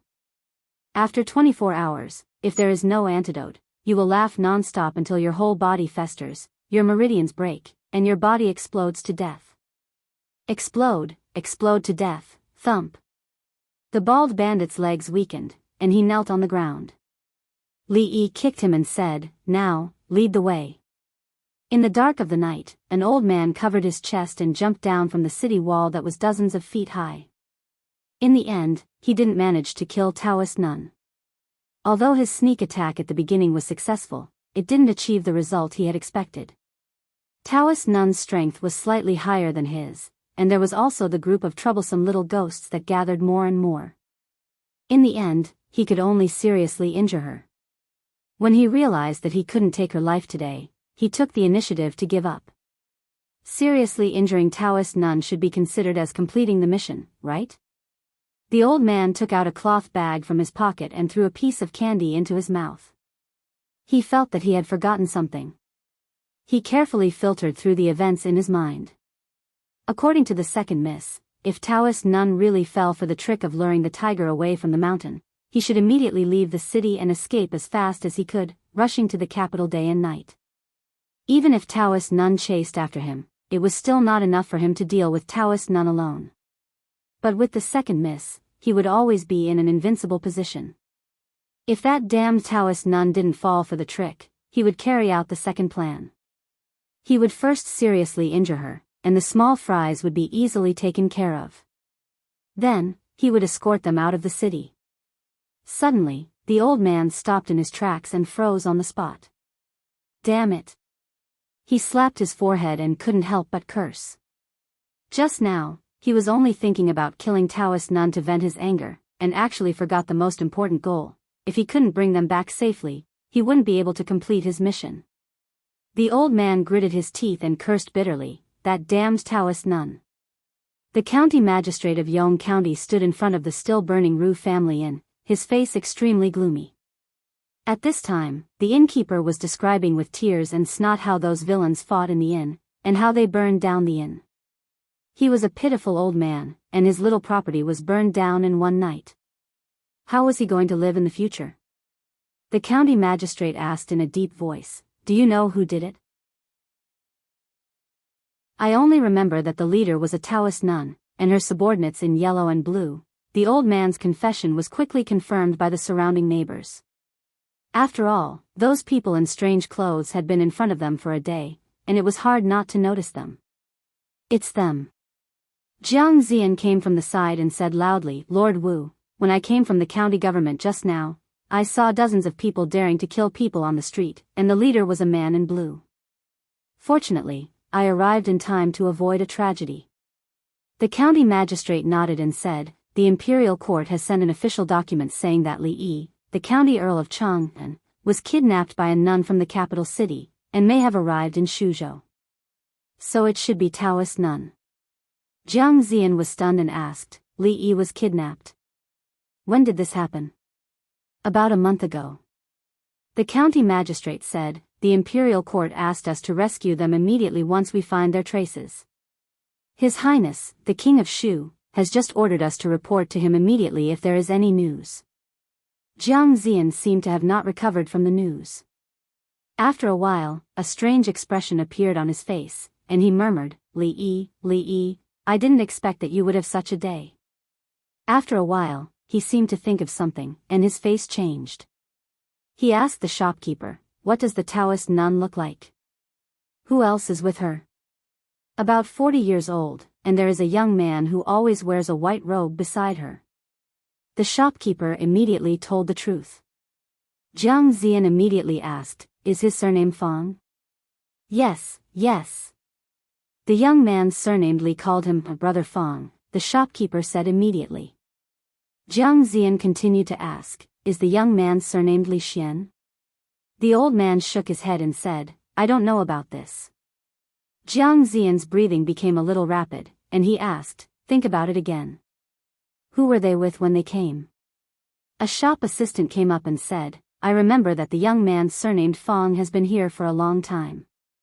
Yesterday, in addition to the Taoist nun and those strange people, there was another young man, but what?" Jiang Zian asked impatiently. "But the young man's appearance." The shop assistant thought for a while, shook his head and said, "Maybe the first day was at night, and I saw wrongly. I always felt that the young man looked a little different on the second day." Jiang Zian stood there in a daze, and his face was blank and lifeless. The county magistrate of Yong County looked at him and asked in confusion, "Lord Jiang, what's wrong?" "Nothing." Jiang Zian shook his head and said, "Lord Wu, I just fought with the bandits and consumed too much energy. Now I want to be alone, so I'll leave this place to you." After saying that, Jiang Zian turned around and left, his back lonely and bleak. The county magistrate of Yong County watched him leave, his face full of shock. The cold moonlight shone on Shuzhou, on Yong County, and on a dried-up well in a courtyard that had been abandoned for a long time. "Is there anyone?" The man surnamed Fang was lying at the bottom of the well with a swollen face. He looked up at the mouth of the well and said weakly. Beside him, a few people in blue and yellow, who had either broken arms or legs, looked up at the sky and spoke in a hoarse voice. "Is there anyone? Save us, goddess, save us." Chapter 659. Yong County was the border of the Jing Kingdom, facing the Qi Kingdom across the river. There were many mountains around it, and most of the villages were built on the mountains. The location was remote, and the people were poor. There were many bandits in the mountains. Not only did the bandits often go down the mountains to harm the villagers, but they also targeted the merchants who traveled between the Jing and Qi Kingdom. The Black Wind stronghold used to be a stronghold for a small group of bandits. The name of the stronghold was Domineering, but it was actually just a few small houses in the mountains. The number of bandits was less than 20. A few months ago, they were blind enough to target a small caravan. They didn't expect the caravan to hire powerful guards. The 20 bandits were all killed, and their heads were hung on a tree. From then on, the Black Wind stronghold only had a few small houses. After being abandoned for a few months, the stronghold had a new owner at noon today. At this time, in a clean room, the bald bandit said with a trembling voice, "Hero, we don't have a doctor here." Li Yi touched Mississippi Lou's forehead and looked at him. "Do you have wine?" "I just moved here today, I don't have any," the bald bandit said. Seeing that the hero's face darkened, he immediately nodded his head like a chick pecking rice. "Yes, there should be. I robbed a small caravan today, they definitely have some wine. I'll go get it immediately." After leaving the room and closing the door gently, the bald bandit let out a long sigh of relief. This young man looked like a gentleman, but when he fought, how could he be so terrifying? A bandit came up and said in a low voice, "Boss, he's only one person, and he's a burden. Why don't we charge in and kill him with one strike each?" The bald bandit smacked his head and scolded, "Shut up. Where are the people from the afternoon locked up? Take me there quickly." It was easy to rush in, and it was also easy for each of them to chop down. However, it was hard to say if they could defeat the young man together. Moreover, if they really killed him, who would cure the poison of the half-step upside down with a smile? If they didn't have the antidote after 24 hours, he would laugh non-stop, his whole body festering, his meridians broken, and his body exploding, in the innermost room. The bandit knew that his boss was in a bad mood and didn't dare to provoke him again. He immediately said, "Boss, I'll take you there." "Boo-hoo. Miss, are we going to die?" In a dilapidated room, there was a soft sobbing sound. After a moment of silence, a young woman's voice rang out, "It's all my fault. If I hadn't been so stubborn, I wouldn't have been caught by these bandits." In the corner, a big man's face turned red as he said, "Miss, please don't say that. It's all my fault, I didn't protect you well." That surnamed by was plotting against Miss. It was right for Miss not to be with him. "If I had been more vigilant, I wouldn't have." The female voice paused for a moment, then said, "It doesn't matter. At that time, you won't be able to do anything." Another young man said regretfully, "If they hadn't captured Miss, we wouldn't have been afraid of them." An old voice sighed and said, "Be quiet, don't let them hear us. Right now, we should be thinking about how to escape." Bang! Just as the old man finished speaking, the door was suddenly pushed open and a bald man walked in from outside. After seeing the bald man in the light of the lamp, the sobbing servant girl immediately stopped crying and shrank back, her eyes filled with fear. Seeing these people enter, the beautiful woman's expression also changed slightly. The veins on the big man's forehead bulged and he said loudly, "If you have any problems, come at me, don't hurt my miss."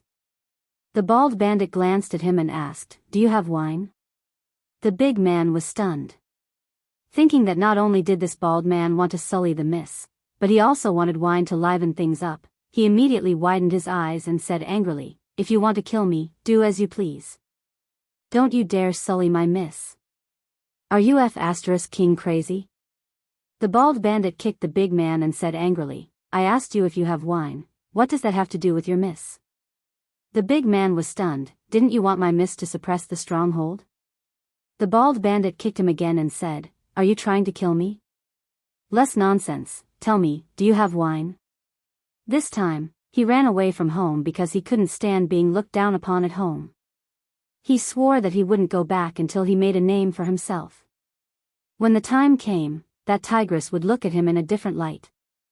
Before he made a name for himself, he already had a wife to suppress the stronghold. Wouldn't he be beaten to death by that tigress? "The wine is in the second carriage," the beautiful woman said. "Why didn't you say so earlier?"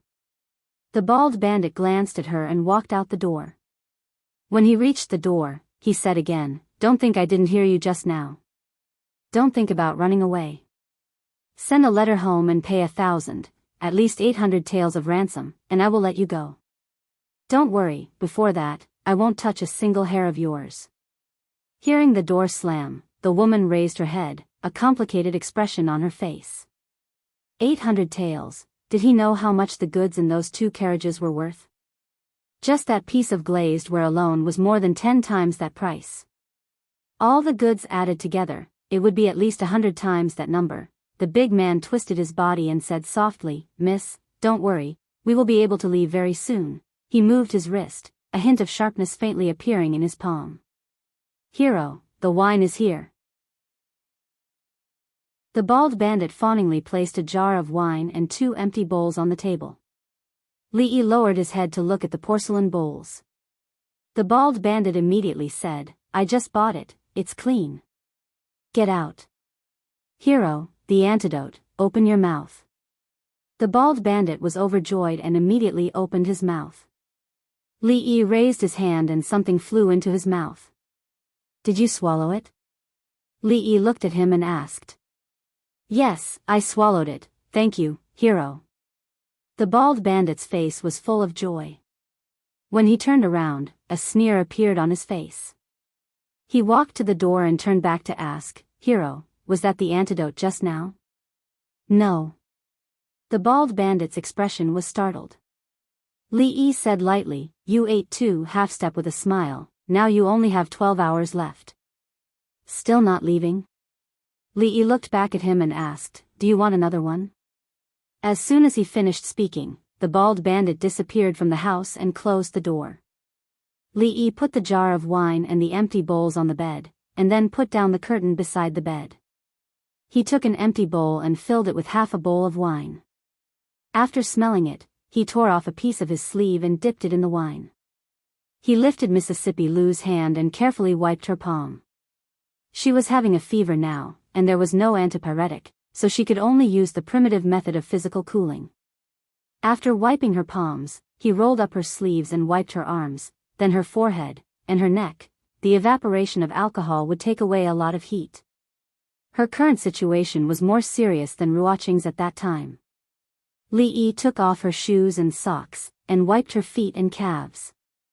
If he wanted the effect to be good, he had to wipe her chest and armpits. However, the person in front of him was Mississippi Lou, not Rui, so he still had to pay attention to some boundaries. Li Yi sat by the bed and reached out to touch her forehead. It was still a little hot.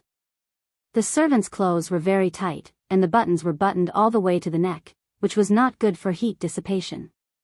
Li Yi frowned and unbuttoned her neck and chest. When he unbuttoned the last button, he suddenly seemed to feel something. He raised his head and met Mississippi Lou's clear eyes. The atmosphere was momentarily heavy. "You have a fever." Li Yi looked at her, waved the strip of cloth in his hand, and said, "Wipe it with alcohol, it can reduce the fever."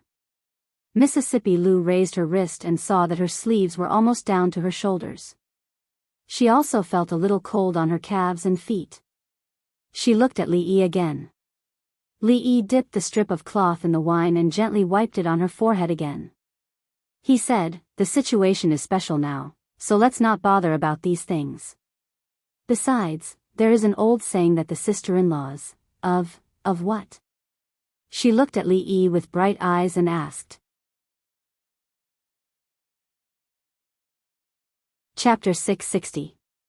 Sister-in-laws. A hint of anger appeared on Li Yi's face. He patted her forehead and said, "Why are you asking so many questions?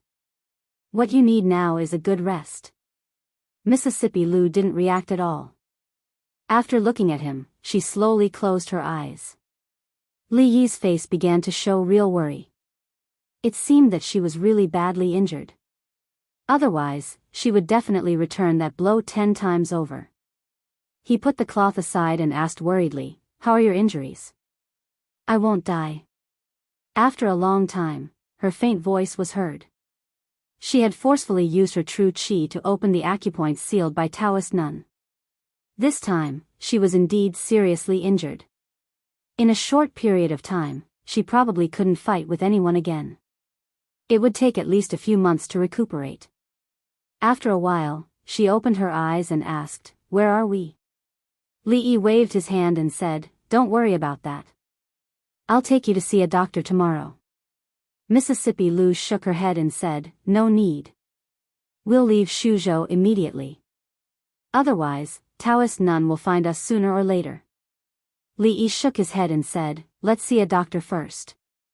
Outside the door, a few bandits squatted in the yard. The bald bandit turned his head to look at the room and let out a long sigh. There are still 10 hours left. Big brother, it's all our fault. We shouldn't have persuaded you. Beside him, a bandit's face was full of regret. He said, if I had known this day would come, I would have let you go back and turn over a new leaf 2 days ago. We're all brothers. It's not your fault. The bald bandit patted him on the shoulder and said, besides, if I don't make a name for myself, I won't have the face to go back. Big brother, when we get the antidote, let's go back and apologize to sister-in-law, and this matter will be over. A man sighed and said, a day together as husband and wife means endless love. Sister-in-law won't make things difficult for you. I won't go back. The bald bandit gritted his teeth and said, I won't go back if I don't make a name for myself. Let's see what that tigress has to say when I become the greatest bandit of this generation. Everyone couldn't help but sigh. It wasn't easy to become the greatest bandit of this generation, and it was even harder to conquer that tigress. Not good, big brother, be careful. They escaped. A voice suddenly rang out from behind them. They immediately stood up and saw a brother running out from one of the rooms. Behind him, a man rushed out of the room, followed by several figures. Get your weapons. The bald bandit's expression changed. The people around him reacted and immediately ran in that direction. Miss, you guys leave first. Leave this to us. The man turned his head and shouted. He then grinned maliciously at the two bandits. Damn it, I fell for your trap today. Do you really think I'm afraid of you? Two of the bandits were knocked to the ground in a single exchange, and the few people behind him were also engaged in battle with the bandits who were charging over. The young servant girl and the beautiful woman ran out of the room and ran outside under the escort of the two men. Although the burly man's side had fewer people, they were slightly stronger. Just the burly man alone was enough to take on 3 bandits at once. The few of them were actually able to stall all the bandits, making it impossible for them to chase after the woman. Everything happened too suddenly. Both sides didn't have any weapons. At this moment, it was all close combat, and the fight was quite intense. At this moment, a young man walked out of a room while supporting another person. The large man turned his head to look and was slightly startled. He immediately said loudly, "Scholar, what are you waiting for? We'll stop these bandits. You should hurry up and escape." The scholar seemed to be frightened by the situation in front of him. He stared blankly at the scene in front of him and didn't move at all. "Dalong, you go take them away." Seeing the scholar's appearance, a trace of helplessness appeared on the burly man's face. Immediately, a young man knocked down a bandit and quickly ran over. "Hurry up and leave." The young man seemed to have finally returned to his senses. He carried his companion horizontally and quickly followed the young man away. "He's quite strong, but too timid." Seeing this, the burly man said in a low voice and focused even more on dealing with the bald bandit in front of him. He didn't know if it was an illusion, but he felt that the bald bandit had suddenly become desperate. Seeing that the young man had left, the bald bandit roared angrily.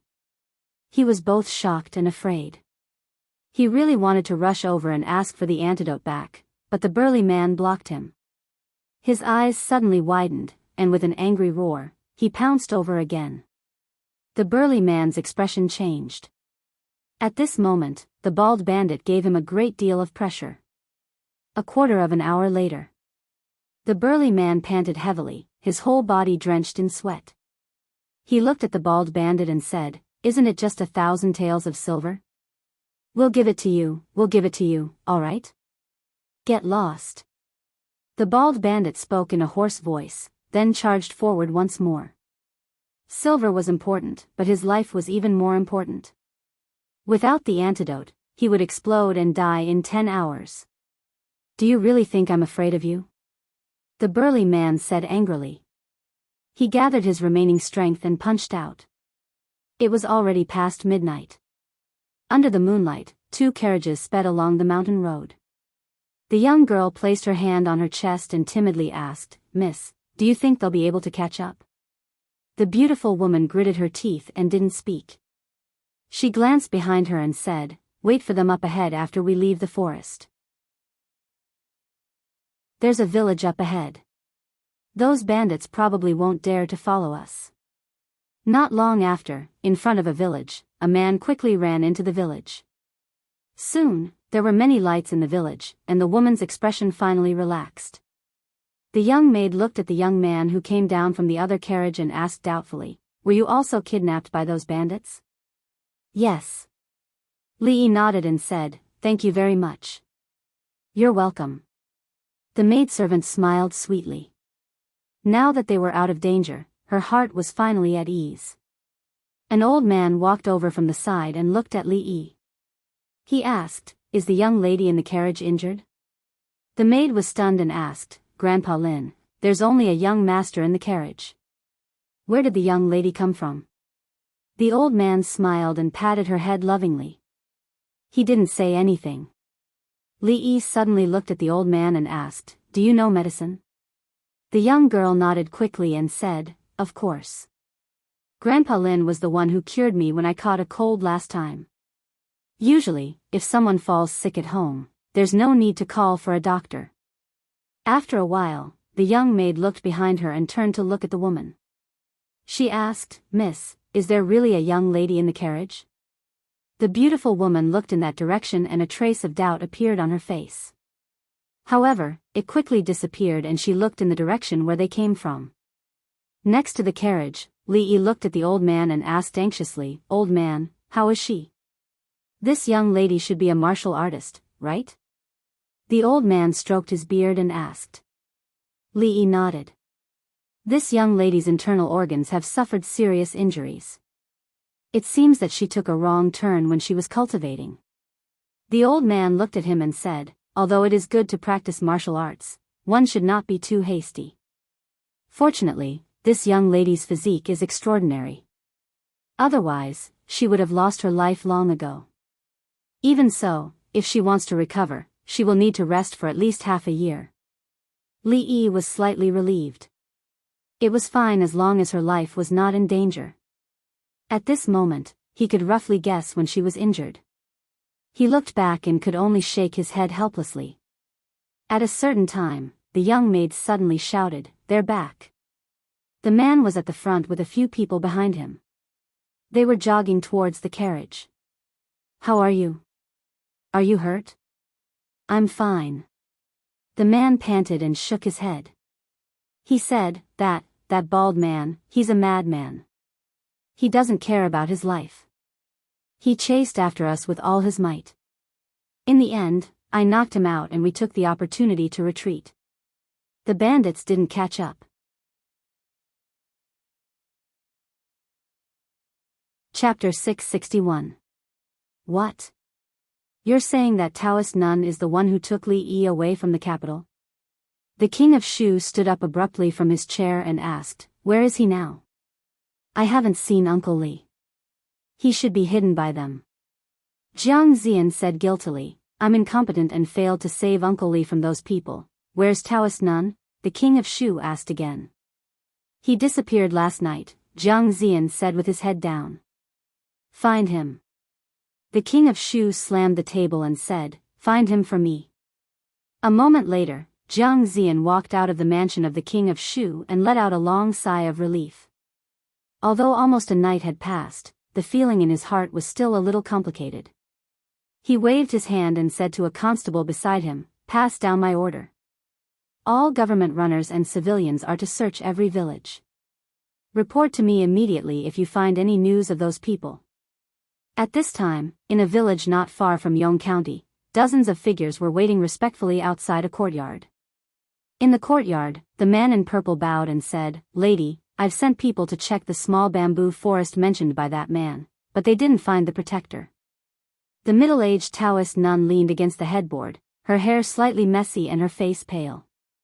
She waved her hand and said, "Continue to search in the city. In addition, send more people to look for those two people." "Yes." The man in purple answered and walked out of the door. Not long after, the dozens of people in blue and yellow outside changed their clothes and dispersed.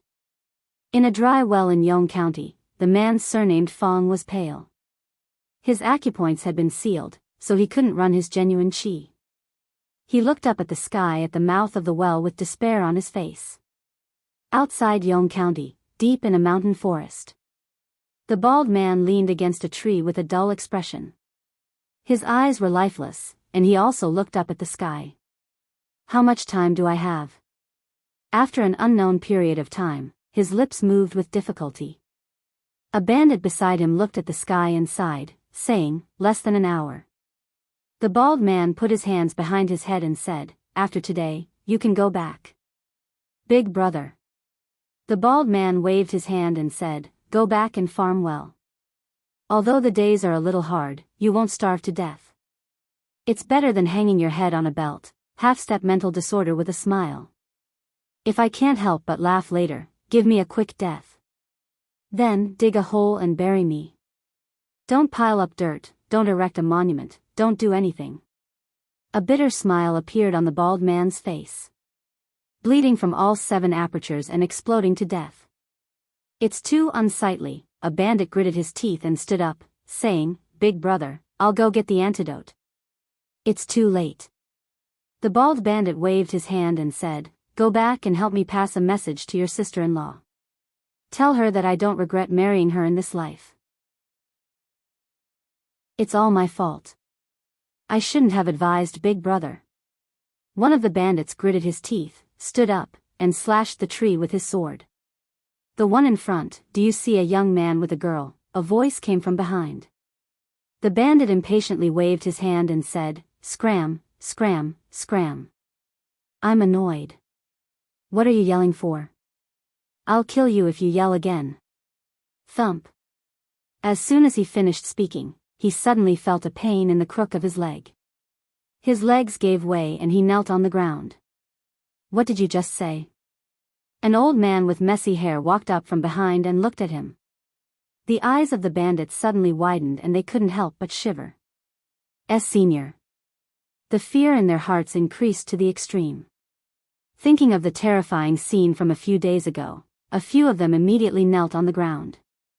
It's you guys again. The old man's face also revealed a surprised expression. He remembered that the bald man was the leader of the group. He walked over and asked, hey, have you seen a young man with a beautiful girl with a young man? The bald man leaned against the tree with an emotionless expression. He glanced at the old man and didn't answer. The old man narrowed his eyes and said coldly, I'm asking you a question. The bald man glanced at him again. His eyes were indifferent and didn't contain any emotion. The old man grabbed him by the neck and lifted him up against the tree trunk. He said, aren't you afraid that I'll kill you? The bald man looked at him coldly and said, don't talk nonsense. If you want to kill me, then kill me. Don't be so wishy-washy like a woman. The cold expression on the old man's face disappeared and he looked at him in surprise. You want to die? The bald man said indifferently, in any case, the poison will take effect in an hour. Just kill me and give me a quick death. The old man grabbed his wrist and felt it. He said in surprise, you're not poisoned. The big man said coldly, humph. That laughing half-step madness is a rare poison in the world. If there's no antidote, I'll laugh non-stop in an hour. My whole body will fester, my meridians will break, and I'll explode and die. The old man was even more surprised. He said, I've roamed the martial world for decades, but I've never heard of such a strange poison. That's because you're ignorant. The bald man looked at him and said, if you want to kill me, then kill me. Stop talking nonsense. If you don't kill me, I'll find someone else to kill me. The old man didn't get angry. Instead, he laughed and said, I'm called Monster Sue in the martial world. I didn't expect you to be even weirder than me. You're actually begging someone to kill you, big brother, big brother. At this time, a figure ran out from a house not far away. He waved the paper in his hand and said happily, Big brother, I found this in the room. That person said that it wasn't poison. It was all a lie. Really? The big man was shocked. He took the paper from his hand. After looking at it, he gave it to another person beside him and said, "Ergu, you've also studied for 2 years. Look at what's written here." That person hurriedly looked at the paper and slapped his thigh. He said, "Big brother, it's true." That person left a letter saying that it wasn't poison. The big man's face revealed an ecstatic expression. He murmured, "So, I don't have to die?" "No, no, no." The old man indifferently glanced at him and shook his head. "I've thought about it seriously just now. Since you want to die, why don't I fulfill your wish? In the future, it will be a story that I'm happy to help others." The smile on the bald man's face froze. Plop. He knelt on the ground and hugged the old man's thigh. With tears and snot, he said, "Senior, I was wrong. I don't want to die. Don't you want to find someone? Let's talk about finding someone. You really don't want to reconsider?" The old man looked at him and said, "When others asked me to help, the reward was 100,000 taels of silver. I'm in a good mood today, so I won't take a penny. You've made a big profit." "No, I won't." The bald man shook his head and said, "Senior, you shouldn't help with less than 100,000 taels of silver. I can't let you suffer a loss." The old man took out a portrait from his chest and asked, "Tell me, have you seen this person?" "No." The big man shook his head. Although the person in the portrait gave him a very familiar feeling, he had indeed never seen him before. The old man frowned and seemed to have thought of something. He said, "Think about it again. That person is about this tall, and there should be a girl beside him. No, a young man dressed like an inn's manservant. He should be carrying a sword with him." The bald bandit was stunned for a moment before he nodded and said, "I think I've seen him before. 10 hours ago, they went down this path." The bald bandit had a flattering expression on his face as he pointed to a mountain path. "That's right." The sloppy old man nodded and took out an item from his chest. He threw it to the bandit. "This is for you." The bald man watched as the old man threw a milky white square object into his mouth. He looked at the exact same object in his hand and also put it in his mouth. In the next moment, his eyes suddenly widened. This taste.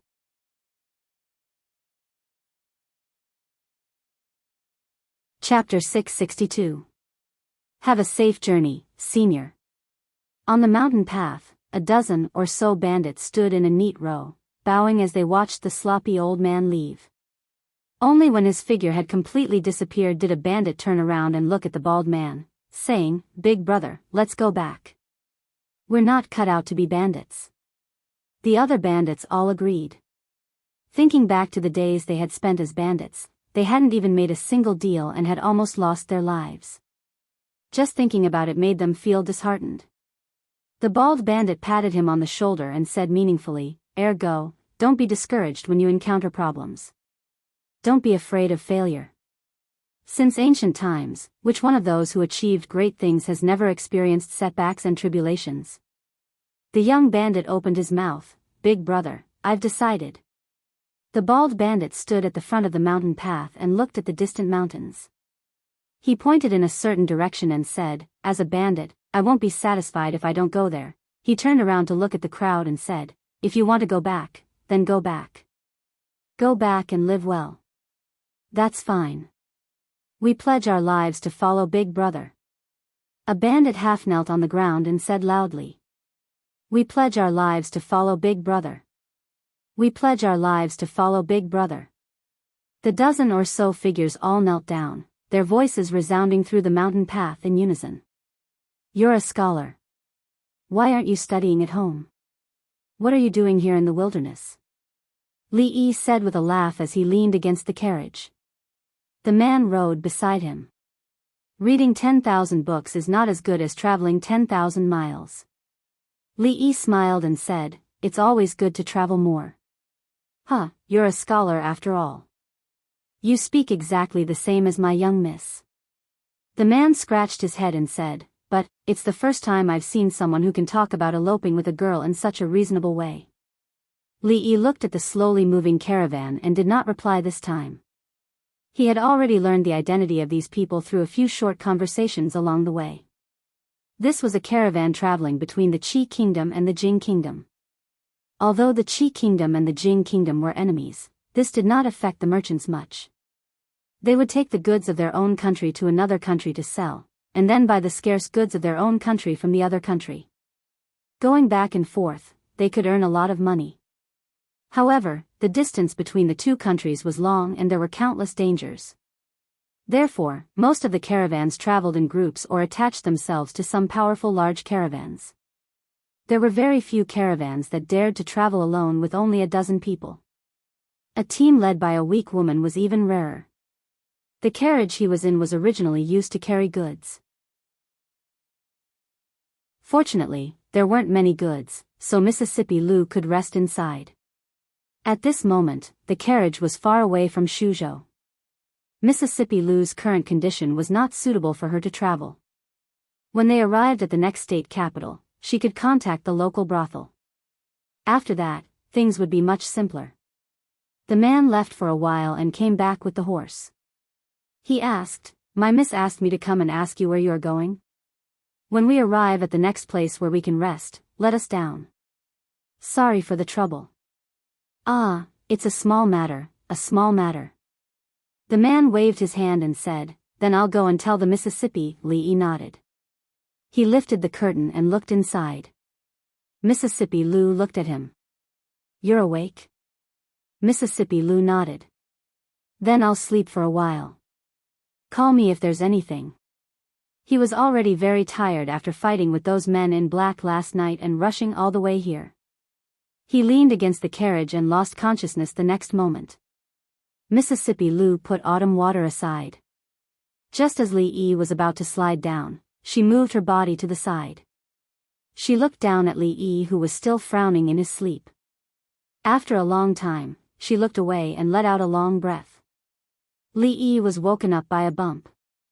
He rubbed his forehead that had bumped into the carriage. He turned his head to look and suddenly sat up. He blurted out, "Rui."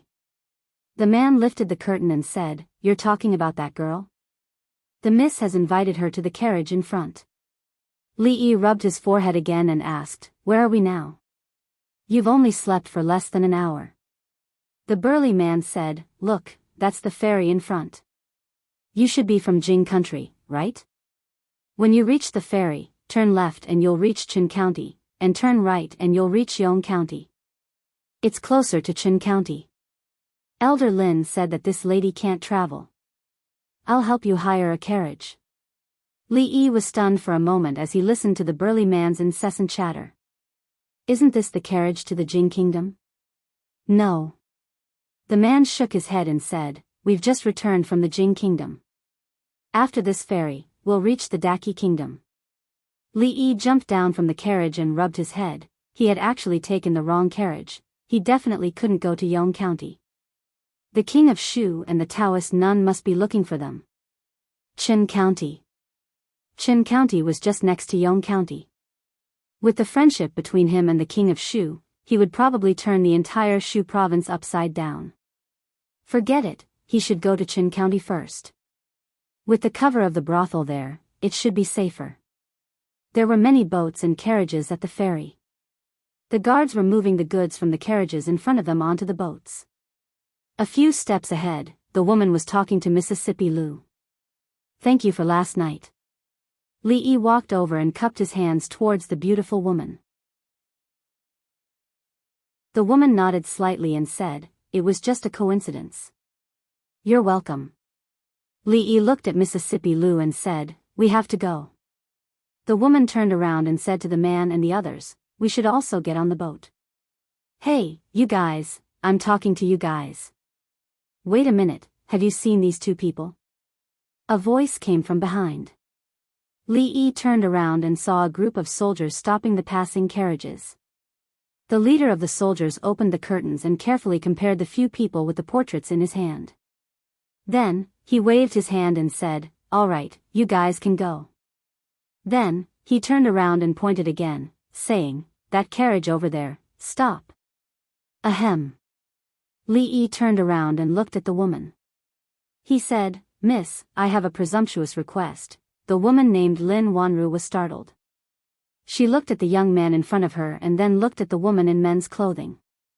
A look of understanding appeared on her face. After a while, she nodded slightly. "All right. The few of you, guard here. Check every car and every person that passes by carefully." A young general stood at the ferry and said to dozens of soldiers, "This is the order of His Highness, the King of Shu. If you find out, His Highness will greatly reward you." Li Yi stood at the bow of the boat and looked at the blurred ferry. The man's laughter came from the side. I've said it before. If you want to go, go far away. It's not good to be caught doing this kind of thing. However, you guys are already like this. It doesn't matter where you are. Go to a place where no one knows you and live a good life. That's better than anything else." The man patted him on the shoulder and said, "You guys have no place to go for now. You can go to our place first. It's not far from here anyway. You're a scholar with a weak body, but you seem to be quite strong."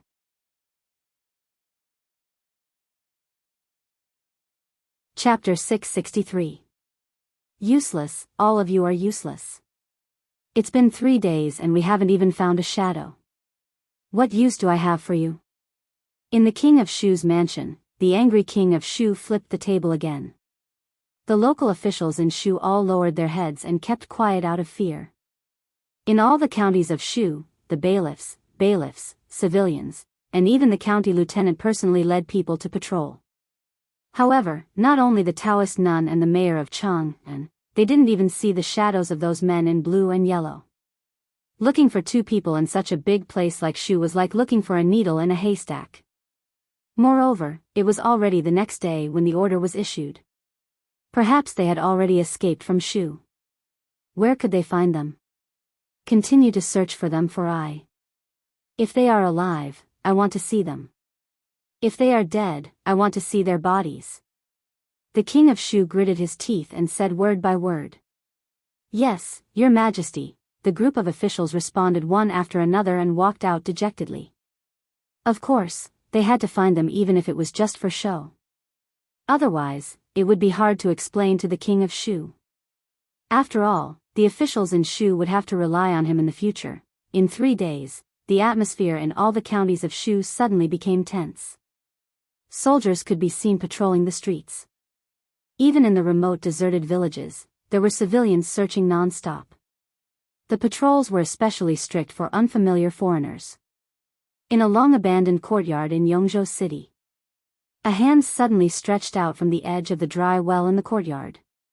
The young man with the surname Fang climbed out of the dry well with difficulty and lay on the ground weakly. 3 days. For 3 whole days, he didn't even drink water, let alone eat. Even though his sealed acupoints had been unsealed, he couldn't muster much strength at this moment. "Wait, I'll go find a rope," he said while leaning on the mouth of the well. Then, he slowly turned around, pushed open the courtyard door, and staggered out. Not long after, a young man in tattered clothes with a face full of dust stood on the street in a daze. He looked at a noodle stall on the street and couldn't help but gulp. Sigh. The owner of the noodle stall sat on the steps and looked at the crowd on the street in boredom. Then, he looked at the empty noodle stall and let out a long sigh. Pa. The next moment, all his attention was attracted by the ingot of silver on the table. "Give me 10 bowls of noodles." The noodle stall owner could not help but feel a chill run down his spine when he saw the young man glaring at him. 10 bowls? He asked uncertainly. "Cut the crap and hurry up." The owner of the noodle stall shivered when the young man glared at him with a green light in his eyes. He immediately said, all right, please wait a moment, the noodles will be here soon." "Sir, your noodles are here." Soon, the stall owner served a bowl of noodles. Seeing that the bowl was empty in just a few breaths' time, he couldn't help but widen his eyes. The youth with the surname Fang looked up and said angrily, "What are you waiting for?" "Another bowl." Oh, right away, right away. The owner of the noodle stall hurriedly moved his hands again. He glanced at the young man and cursed in his heart, "You finished the noodles that just came out of the pot in an instant. Are you the reincarnation of a hungry ghost in your previous life? Why didn't you burn yourself to death?" Only after the young man had eaten 5 bowls did the boss stop and wipe the sweat from his forehead. At this time, there were already many people surrounding the noodle stall. "Is it really that delicious?" someone asked doubtfully. He sat down at the side and said, "Give me a bowl too." Tui. A moment later, he took a bite and immediately spat it out. He glanced at the young man and cursed, "How can you eat such disgusting noodles? I thought it would be very delicious. You must have starved to death in your previous life." He threw 2 copper coins on the table and was about to leave when a voice rang out from behind him. "Hey, you haven't finished your noodles." The man turned around and looked at the young man. He sneered, "I don't want to eat anymore." "Why do you care?" The young man glanced at him and stood up from his seat. "Eat, I'll eat now." The man with a swollen face sat obediently in his seat and finished his bowl of noodles. He didn't even leave a single mouthful of soup. Under the coercion of the young man's gaze, he even refilled his bowl. Only then did he ask in a trembling voice, Is this enough?" Scram. The young man waved his hand impatiently. He looked at the boss and said, "Continue cooking." About an hour later, the boss looked at the piles of bowls beside him in astonishment. He was worried that he couldn't keep up with the speed, so he added extra portions for each bowl. The young man ate 10 bowls just like that. In the end, he even bought dozens of buns from a nearby bun stall before he swaggered off. With such an appetite, he wasn't a human at all. He was a monster. The Qi Kingdom was the most powerful country in this land. This was an undeniable fact. Even though they had lost to the Jing Kingdom in an important battle and lost 2 of their cities, the ambassador of the Qi Kingdom did not gain any advantage in the competition with the Jing Kingdom. However, the Qi Kingdom's strength was far superior to other countries in terms of population, economy, and military. The Feng province was not close to the capital of the Qi Kingdom. It could even be said to be remote. The Jing Kingdom's territory was 3 days' drive to the south. However, although the Feng province was remote, it was not poor. Even in the entire Qi Kingdom, it could be considered one of the richest provinces. At this moment, 2 carriages were slowly entering the city gate of the Feng province. The man was riding on the horse. He looked back and said, "Li brothers, we're just ahead. When we get home, I'll arrange for you to stay in the guest room first. After a few days, I'll find a place for you to settle down." The man smiled and said, "You're a scholar. If you don't mind, you can work as an accountant for our family. Although the salary isn't much, it's enough for the 2 of you to live in the future." Li Yi cupped his hands in obeisance and said, "Thank you, Brother Lin." The man waved his hand and said, "Ah, you're welcome." Li Yi smiled at him. This man, whom he had only known for 4 days, was very warm-hearted. Perhaps it was because they had gone through thick and thin together that he took good care of them along the way. In the eyes of the man in front of him and all the people accompanying him, he and Mississippi Lu were probably a young couple who eloped. Li Yi did not explain to them what they knew. This way, it would save him a lot of trouble. Mississippi Lu's injury couldn't be healed in a short time. She needed to recuperate in peace. It was not suitable for her to travel. He made the decision to settle down here temporarily after weighing the pros and cons. Although he didn't want to come to the Qi Kingdom, he was forced to do so under the circumstances a few days ago. Fortunately, this place was not far from Shuzhou. It would only take him 3 days to get there by carriage. What he needed to do now was to send a letter back to Yong County as soon as possible. The news from the brothel must be on its way. When it reached the capital, Rui and the others would make arrangements. This round trip would take at least 2 or 3 months. During this period, it was a good choice to recuperate in a place that neither the king of Shu nor the Taoist nun could think of. In the past few days, Li Yi had a general understanding of the situation of the Lin family, he mentioned. In this city, the Lin family could only be regarded as a small business. They ran several jewelry shops and occasionally did some international business. The girl named Lin Wanru seemed to be the current manager of the family business. The fact that the Lin family could hand over all the family business to such a young girl showed that she should have extraordinary ability. But unexpectedly, the girl looked soft and weak. She didn't look like a person with any means. When the carriage reached a certain place, the big man pointed and said, "That's the family's shop in front. There's a small courtyard next to the shop. Sometimes, when the shop is busy, the young lady will stay there. The young lady just said that she will have the place cleaned up in the next 2 days. You can stay there temporarily until there are other arrangements in the future." After entering Feng State City, it took less than a quarter of an hour for the Lin family to arrive. The carriage drove in from a side door. Li Yi supported Mississippi Lu. The man led them to a wing and said, "You can live here for the next 2 days. If you need anything, let me know. When the yard is cleaned up in 2 days, you can move there." Li Yi walked into the room. After looking around, he turned around and asked in surprise, "Only this room? Is there a problem?" The man nodded and asked doubtfully. Li Yi was stunned. He shook his head and said, "No. Remember to call me if there is anything."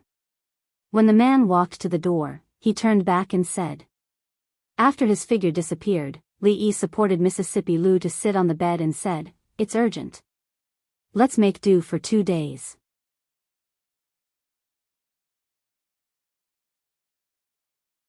Chapter 664. The Lin family, Feng Province, Qi Kingdom. In a small courtyard, Li Yi squatted on the ground and fanned the fire gently. Mississippi Lu's medicine was simmering on the fire. The old man with the surname Lin was the doctor of the Lin family. After returning to the Lin mansion, he quickly sent someone to deliver some medicine. "Li brothers, which part of the Jing kingdom are you from?" The big man squatted on the side and chatted with Li Yi. He suddenly asked. "Qing and Prefecture." Li Yi replied casually. "Qing and Prefecture? That's so far away." The big man showed a hint of surprise and said, "This time, you've almost passed through the whole Jing kingdom. It's quite far." Li Yi added more firewood and asked, "Brother Lin, have you been to Qing and Prefecture?" The big man nodded and said, "About half a year ago, I went once with Mississippi. There's a Rui tavern in Qing and Prefecture. The wine there is very strong, and the brothel there. I have to say, the drama in the Jing kingdom is much better than in the Qi kingdom." "Brother Lin, do you often go to the Jing kingdom?" Li Yi asked casually. The big man counted with his fingers and said, "I don't go often. I go with Miss twice a year. Including this time, it should be 4 times. Li Yi calculated the time and lowered the intensity of the fire a little. He thought of the seemingly gentle and weak woman and said, "Your family's young mistress is quite capable. Miss is amazing." The big man nodded and said, "The Lin family's business depends on her. Otherwise, those good-for-nothings would have squandered all the family's assets. Mississippi Lu's medicine would be ready in a little more time." Li Yi simply sat there and chatted with the big man.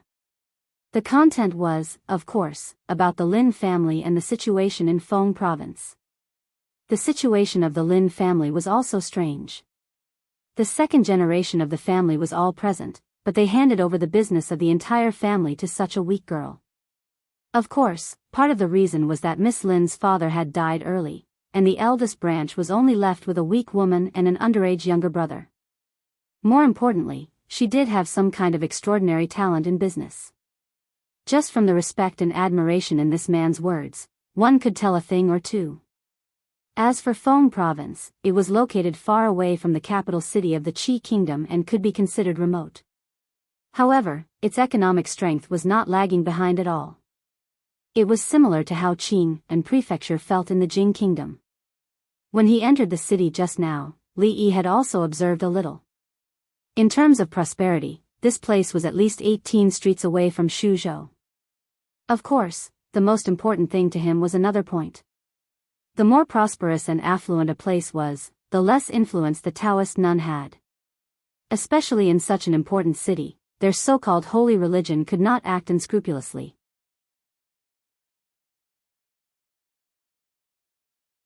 Before the man with a short beard finished his words, Lin Wanru stood up and said directly. You. The short-bearded man pointed at him and said, forget it, let's not talk about this first. I heard that this time you used 8,000 taels of silver to buy a glazed ware. Such a large amount, why didn't you discuss it with us beforehand? If something went wrong, who would bear the responsibility? I will take the responsibility. Lin Wanru looked at him and said, glazed ware is extremely rare. I intend to make this glazed ware the treasure of the shop. If such a glazed ware is placed in the shop, it will definitely attract more customers. That's a good idea.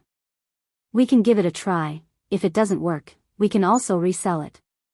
The glazed bracelets sold by the Treasure Pavilion a few days ago are very expensive. After she finished her words, everyone thought carefully, and suddenly there were many voices of agreement in the hall. The man with a short beard opened his mouth and didn't know how to refute. He thought for a moment and asked, I heard that when you came back this time, you also brought back 2 people. Who are they? Lin Wanru thought for a moment and said, I saved them from those mountain bandits. The man with a short beard frowned and said, the Lin family is not a charity hall. You can't take them back after you save them. Let them go these days. The Lin family doesn't keep idle people. They aren't idle people. Lin Wanru looked at the short-bearded man and said, that scholar is the accountant I just hired. A few days ago, Uncle Su said that his eyes were blurred from old age and he could no longer read the account books. He told me to hurry up and find a new accountant to replace him so that he can retire. That scholar is the new accountant. The accountant is such an important position, how can we let an unknown outsider do it? The man with a short beard shook his head and said, no, I don't agree. Father handed over the family business to me before he died. It doesn't matter if second uncle doesn't agree. Lin Wanru looked at everyone and said, in 2 days, I will let him take over the accounts from Uncle Su. Does any uncle have any objections? The man with a short beard looked back and gave a look to the others. I think what second brother said is reasonable. The accountant is so important, how can we let an unknown outsider do it? No, I also don't agree with this. Xiao Ru, you should find another one. Immediately, many people stood up and spoke. The woman called Lin Wanru looked at them and nodded. She said, since no one agrees, then this matter is decided.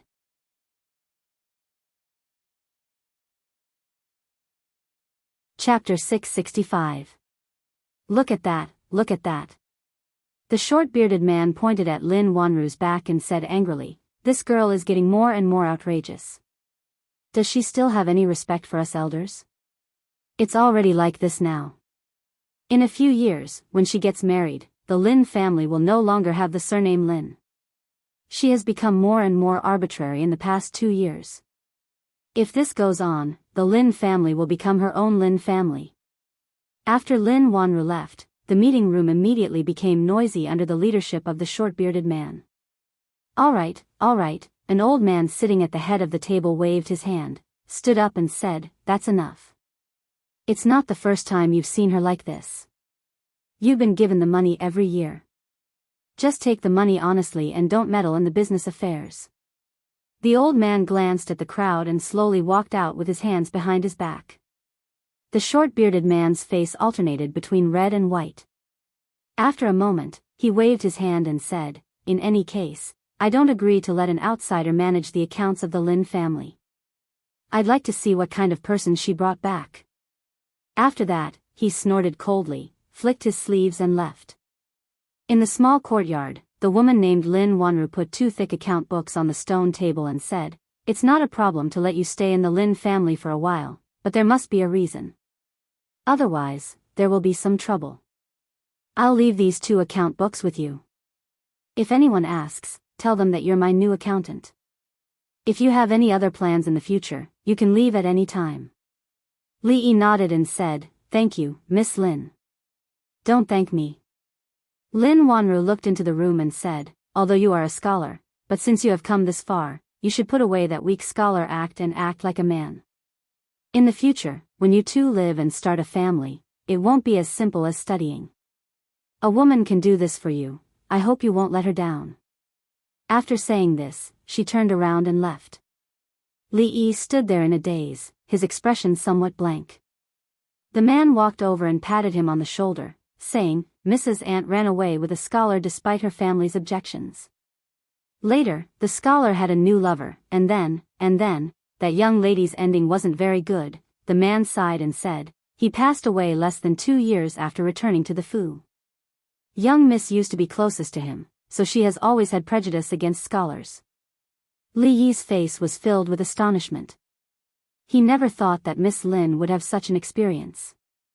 In that case, if he and Mississippi Lu hadn't been misunderstood by her, they wouldn't have received such care along the way. The man patted him on the shoulder again and said, "So, you should treat this young lady a little better. What my young miss hates the most is people who abandon others after they have used them." Li Yi came back to his senses and nodded, saying, "Don't worry, I will definitely treat her well." "Li brothers, you don't look like that kind of person. I believe you, otherwise, young miss wouldn't take care of you like this." The man smiled and waved his hand to leave. Li Yi shook his head. When he was about to walk back to his room, a voice suddenly came from behind him. "Stop." He turned his head and saw a few figures step into the small courtyard. The leader was a middle-aged man with a short beard. The two people behind him were obviously lackeys and could be automatically ignored. The middle-aged man looked at him and asked, "You are the accountant that Wanra hired?" "That's right," Li Yi replied. The man in front of him seemed to have a trace of hostility towards him. From the way he addressed Miss Lin and the information he got from the man, it should be the trouble that Lin Wanra mentioned earlier. The middle-aged man looked at him and said in a threatening tone, "I don't care what she promised you. I just want to give you a piece of advice. Don't meddle in the affairs of the Lin family. Young man, you should know what it means to invite trouble." Li Yi gently waved his sleeves and didn't say anything. Being ignored, the middle-aged man showed a trace of anger on his face and said, "Do you know who I am?" "I don't know who you are." Li Yi sighed and pointed at the hem of his robe. He said, "I only know what it means to invite trouble." The middle-aged man looked down in the direction of his finger. Then, his expression changed greatly. He didn't know when, but the hem of his robe was burning. Beside his feet was a pot that was used to boil medicine. At this time, the fire under the pot was so strong that it actually burned the hem of his robe. "Second master, there's a pond outside." A person beside him saw him struggling to unbutton a row of buttons on his robe and said hurriedly. The second master was stunned for a moment when he heard this. Then, he ran outside. "No manners. Don't you know to close the door?" After the three of them left in a hurry, Li Yi walked over to close the courtyard door. When he walked back again, he waved his sleeves casually and blew part of the fire to the side. Next, he just needed to use a small fire to boil it for a while. Mississippi Lu, who had changed her clothes, walked out and sat on the stone bench in the courtyard. She asked, "When are we going back?" She couldn't always wear the clothes of the inn's manservant. When Miss Lin came just now, she asked someone to bring food and some clothes for her. "When your injury is better," Li Yi said as he poked the fire. Going back could not be rushed for the time being. Now, he had to think of a way to get some money. Obviously, one word could decide a business of hundreds of thousands of taels of silver. Now, the two of them didn't even have a copper coin. They couldn't rely on Miss Lin for everything. Mississippi Lu's body was weak now. If he bought some precious medicinal herbs to make some medicinal cuisine, her injury would probably recover faster. And all of this required silver. These things could wait until they moved out of the Lin family in a few days. After a while, Li Yi filtered the brewed medicine into a bowl and walked into the room. He looked at Mississippi Lu and said, it's time to take the medicine. Mississippi Lou looked up at him and stretched out her hand. There's only one left. Lee put the last milk candy in her hand. Then drink half. Mississippi Lou put the candy away and said. Lee shook his head and said firmly, no, drink all of it. Mississippi Lou frowned. Half. Lee suddenly thought of something and asked, you can't use your true chi now, right? As if she smelled something, Mississippi Lou looked up at him and asked, what do you want? What do you think? Lee looked down at her and said with a smile, be good and open your mouth, don't you dare. Are you going to open your mouth or not? No. Don't force me to do it myself. Try moving. I'll try. Let me go. Just you wait. When my injury is healed, outside the courtyard, Lin Wanru wanted to remind the scholar not to care about what others said. Hearing the faint voice coming from inside, she stood outside the door in a daze and couldn't help but blush. She looked inside in embarrassment and anger, then quickly turned around and left. After a while, Lee walked out of the room and saw the 2 account books on the stone table in the courtyard. He walked over slowly.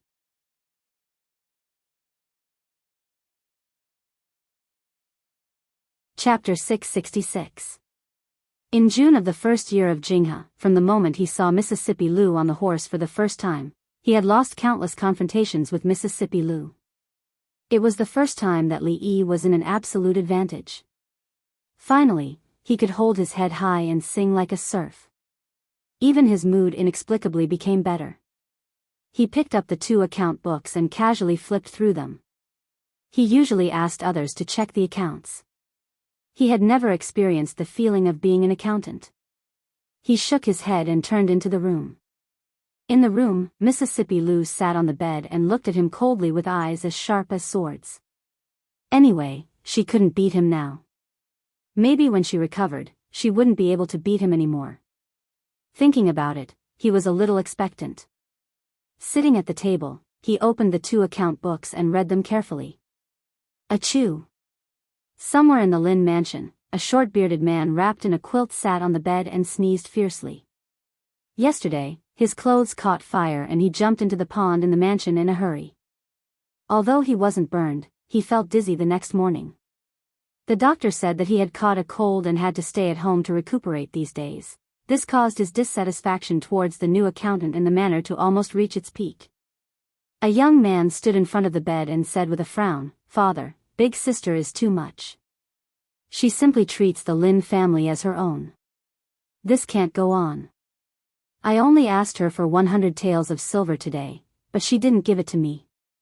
She even asked me where I spent the 200 taels of silver last time. The short-bearded man waved his hand and said, I know. Go and call your 3rd uncle and 4th uncle. Okay, I'll go right away. The young man answered, stood up and walked out of the door. Wait a minute. The short-bearded man stopped him and asked, where did you spend the 200 taels of silver last time? The young man was stunned and said, I donated it to Miss Xiangxiang in the top courtesan competition of Spring Fragrance House. You are generous to throw 200 taels of silver to a prostitute like this. The middle-aged man waved his hand and said, Go. When you come back, go to the ancestral hall and kneel for 4 hours. The young man who was about to step out stopped. Lee gave a long stretch, and a crackling sound came from his body. After more than a month of bumping, he didn't eat or sleep well. He finally slept on the bed for a day, but now he had to sleep on the ground again. It was better to move out as soon as possible. This morning, he was going to take a look at the Lin family shop. He had made an appointment with the man named Lin Yong yesterday. On the way, he was going to tidy up the yard there. If he was fast, he could move in tonight. Lee brothers, have you woken up? We're about to go. Just as he finished washing up and walked into the courtyard, the big man was already shouting outside the door. I'm coming. Lee stood in the courtyard and replied to him. He then returned to his room to inform Miss Lu before opening the door and walking out. The burly man called Lin Yong walked over and urged, Hurry up, young miss should have already gone out by now. Li Yi waved his hand. Let's go. The Lin family owned a few jewelry shops in Feng Prefecture. Although they were not considered as wealthy merchants, they were still quite well off. The shop they were going to was located in the most prosperous area in the center of the city. The name of the shop was pretty good. Fragrant Forest Park.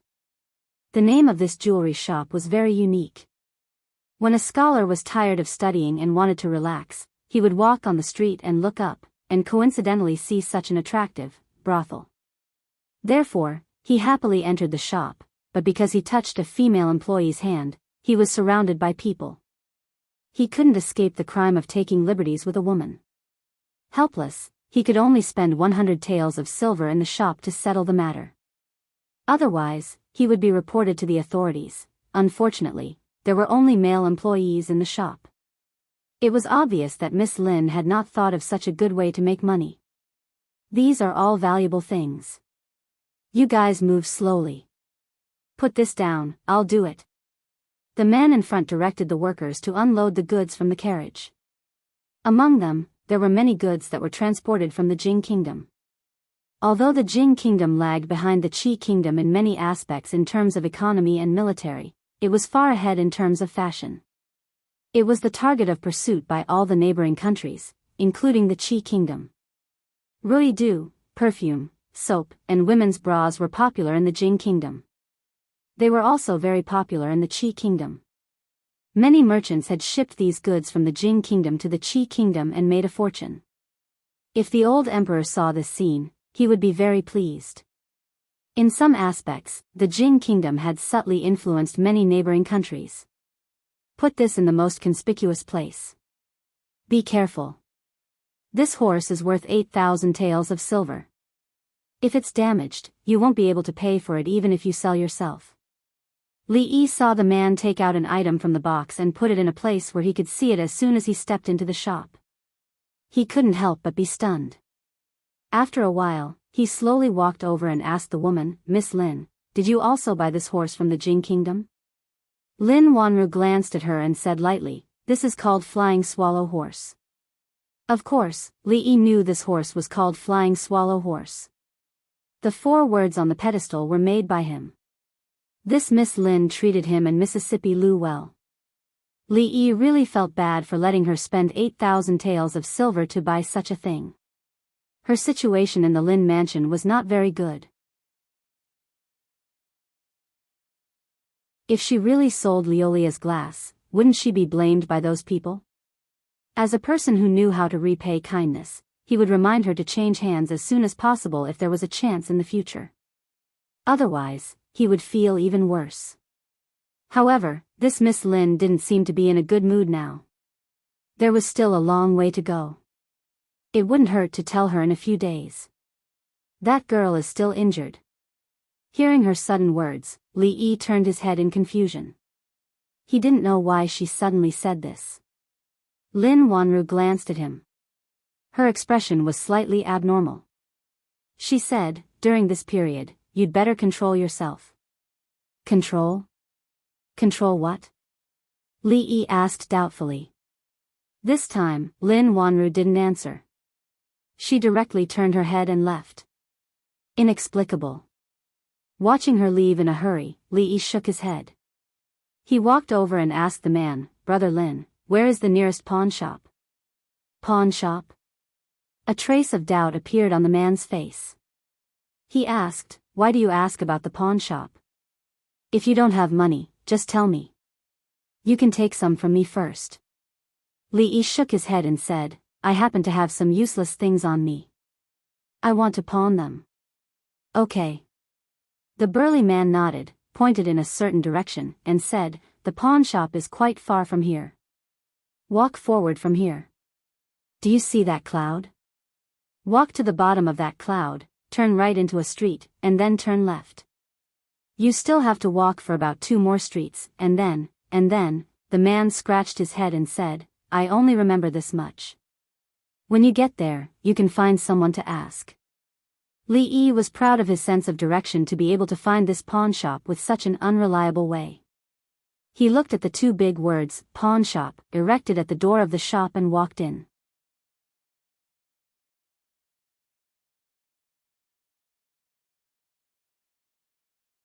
Chapter 667. Inside a pawnshop in Feng State City. The pawnshop's manager was a middle-aged man with a big belly. He wore a robe embroidered with copper coins. His eyes were so small that they were almost invisible when he squinted. He was holding a jade pendant in his hand and carefully examining it. After a while, he put down the jade pendant and looked at the man wearing a bamboo hat in front of him, saying, "I'm sorry, sir, but we can't accept this jade pendant." "Why?" The man wearing a bamboo hat had an ethereal voice, and his age was indiscernible. The shopkeeper changed the topic and asked, "May I ask, sir, where did you get this jade pendant from?" "I picked it up," the man replied lightly. As a pawnshop manager, he had heard this kind of excuse many times in his life. He smiled and said, "Without the permission of the emperor, even a prince can't wear such a jade pendant. Either the person who made this jade pendant is extremely daring, or the person who stole it has eaten a bear's heart and a leopard's gall. Our shop is small, so we don't dare to accept this kind of thing. If that's the case, then I'll take my leave." The man wearing a bamboo hat put away the jade pendant and turned to leave without hesitation. He didn't expect that the other party would be so straightforward. The fat manager's expression changed and he immediately said, "Wait. 1,000 taels of silver." He looked at the man's back and said, 1,000 taels of silver. "Leave this jade pendant here. I can't go any higher.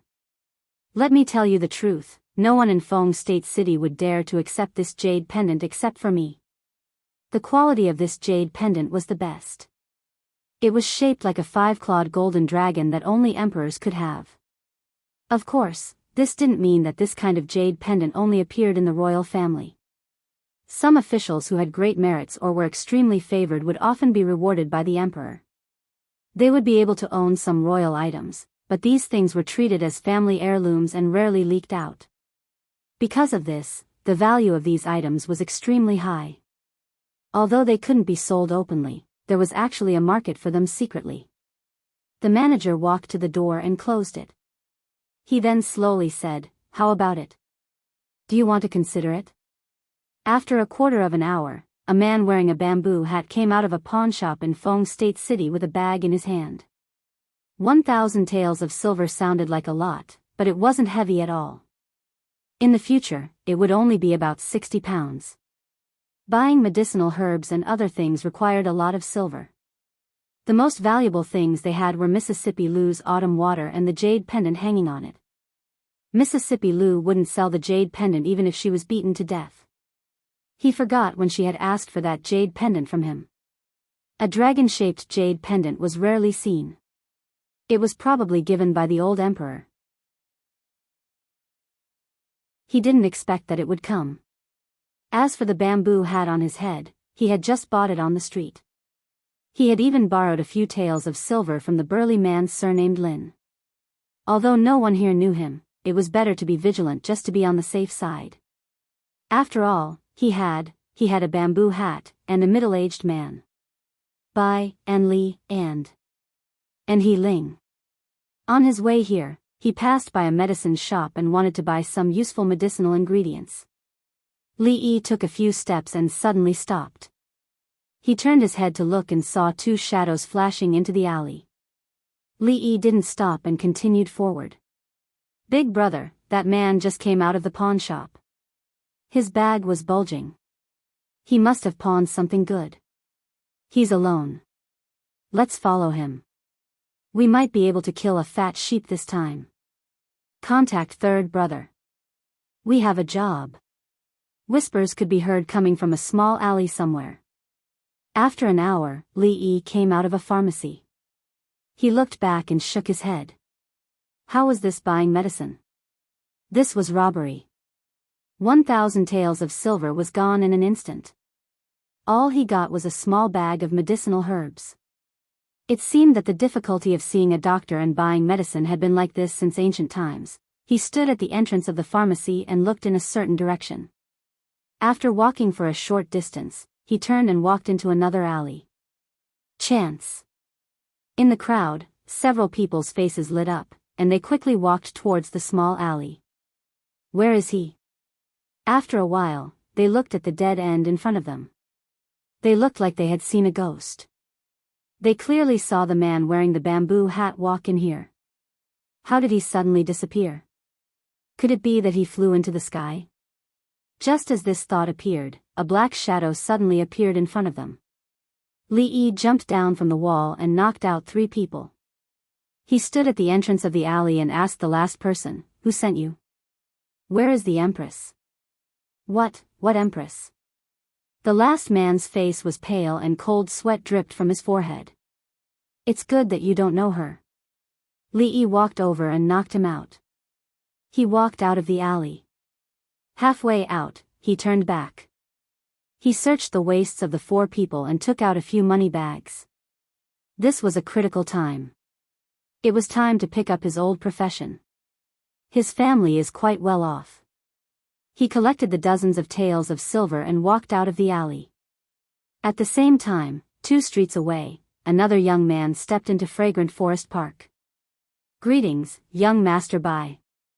Inside the shop, several workers immediately bowed and greeted him.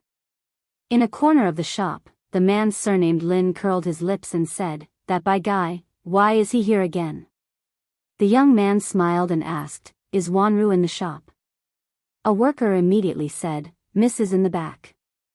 The young man nodded. Just as he was about to go over, his expression suddenly froze. He looked in a certain direction in the shop.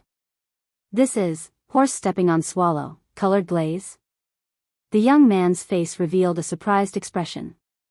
When he was about to reach out to touch it, someone grabbed his wrist from the side. "Don't touch it. It's very valuable," the man named Lin Yong said expressionlessly.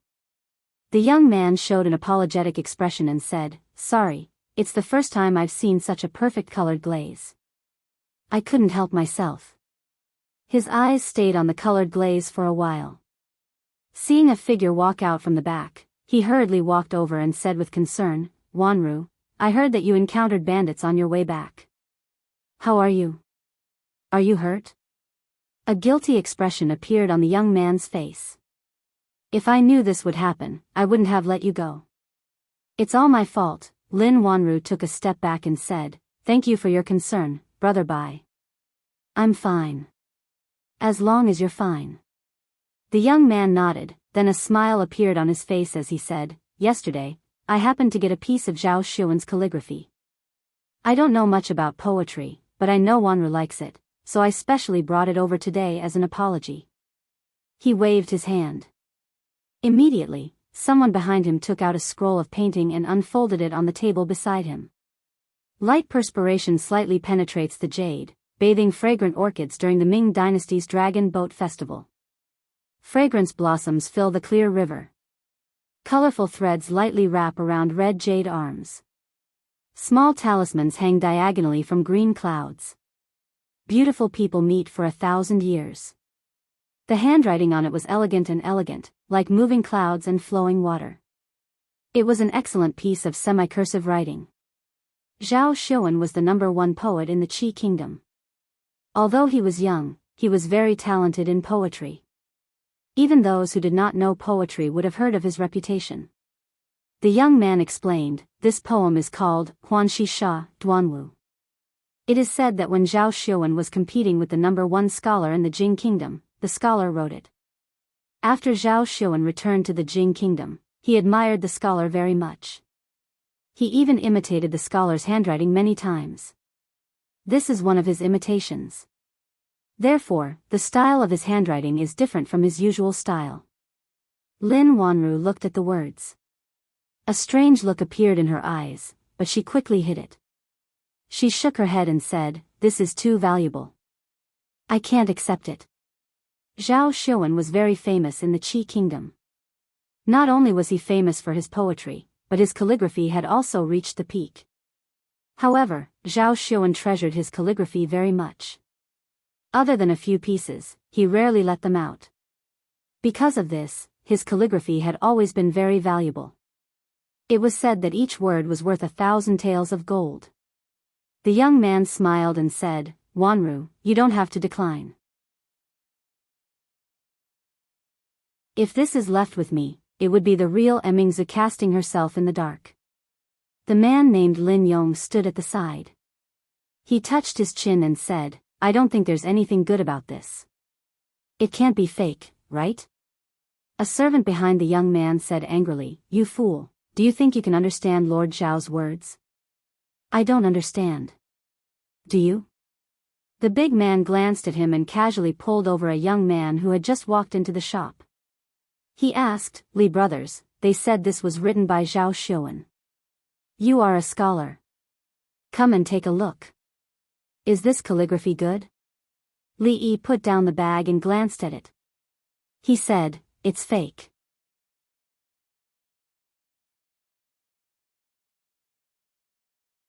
Chapter 668. How could he not know whether this, Huanxi Sha, Duan Wu, painting before him was the work of Zhao Xuan? Back then, that shameless fellow had begged him to give him the original manuscript of this famous poem. He had even brought up the international relations between the Qi kingdom and the Jing kingdom. Later, he had even personally sent a work that he was proud of to his home. It was impossible for him not to accept it. If he had known that this fellow's calligraphy and paintings were worth so much money in the Qi kingdom, he would not have pawned the jade pendant that the old emperor had given him. Of course, shamelessness was one thing. When it came to poetry and composition, Li Yi had to admit that this fellow was indeed a genius. He could barely produce good calligraphy. There was no need for him to copy Wang Shiji's semi-cursive script into such a cowardly appearance. If anyone dared to say that this piece of calligraphy was written by Zhao Xuan himself would probably want to beat that person up. The man curled his lips and said, Look, look.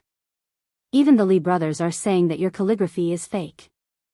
Hurry up and take it back. Before the young man could speak, the servant beside him immediately jumped out and said loudly, Who are you? If you say it's fake, then it's fake. My young master spent 2,000 taels of silver to buy it. If you don't know anything, then don't speak carelessly. Brother, are you saying that this piece of calligraphy is fake? The young man did not get angry. Instead, he revealed a smile and looked at him as he asked. Li Yi shook his head and said, The calligraphy can't be said to be fake. However, if you insist that it was written by Zhao Xuan, then it's a little fake. The young man asked again, Brother, do you have proof? Lin Wanru, who was at the side, tilted her head to look at him and shook her head slightly. Although Zhao Xuan was famous in the Qi kingdom, it did not affect the Jing kingdom. He might not even know who Zhao Xuan was, so how could he know Zhao Xuan's calligraphy? Even she, who was extremely familiar with Zhao Xuan's handwriting, could not tell that this piece of calligraphy was fake. How could this poor scholar who was picked up on the road be able to tell? If he spoke so casually, he would be put on the spot later. Evidence? Li Yi casually took a pen from the counter and scribbled on another piece of paper before saying, Coincidentally, I am just like Zhao Xuan. I admire the #1 scholar in the Jing kingdom who is handsome, elegant, literary, and peerless in martial arts. I like to copy his handwriting. Sire, surely you don't think that the famous Zhao Xuan of the Qi kingdom is inferior to a nobody like me? Li Yi put down the pen and the piece of paper. When Lin Wanru and the young man looked over, they couldn't help but be stunned. There was only one sentence on that piece of paper. It was the last sentence of the Huanxi Sha, Duanwu, Beauty Meets for 1,000 Years. If there was no comparison, there would be no harm. Although Lin Wanru could not be considered a talented girl, she had received the education of a noble lady in the Lin family since she was young, so she still had the basic ability to distinguish between good and bad. This sentence, Beauty Meets for 1,000 Years, was indeed much more pleasing to the eye. Just now, she had thought that the painting that Bai Yu had sent over was Zhao Xuan's authentic work. Now, it seemed that this scholar's writing was even more authentic than Zhao Xuan's. Zhao Xuan was a role model for the scholars of the Qi kingdom.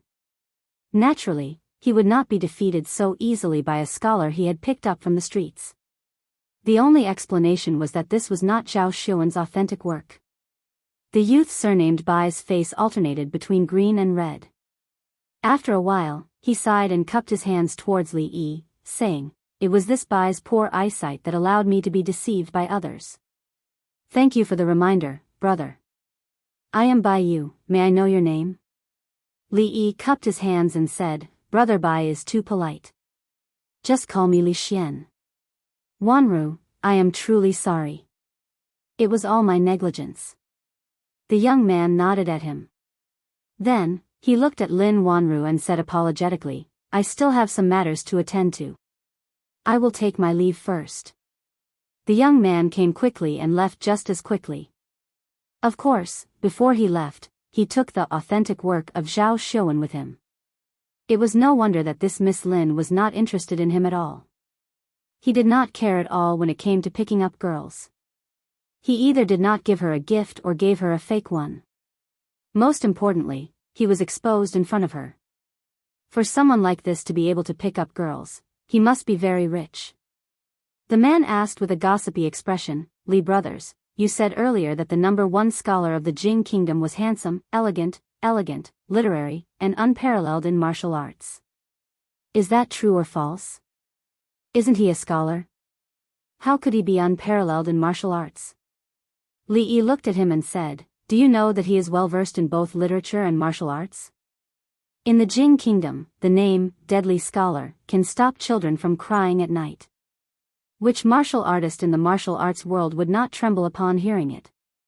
Lin Wanru thought for a while and suddenly said, I have heard that Li Yi is no more than 4 feet and 5 inches tall. He is short and has the head of a rat and the eyes of a deer. What? Li Yi could not help but widen his eyes when he heard this. 1 foot and 33 centimeters, 4 feet and 5 inches. In total, he was not even 1.5 meters tall. Was he that short? And the remaining 1 foot was eaten by the people of the Qi kingdom? Short and 5 inches tall. Rat and the eyes of a deer? Just go to the capital and ask around. Who would not give a thumbs up when the name of County Uncle Li was mentioned? Who did not know that County Uncle Li was handsome and elegant?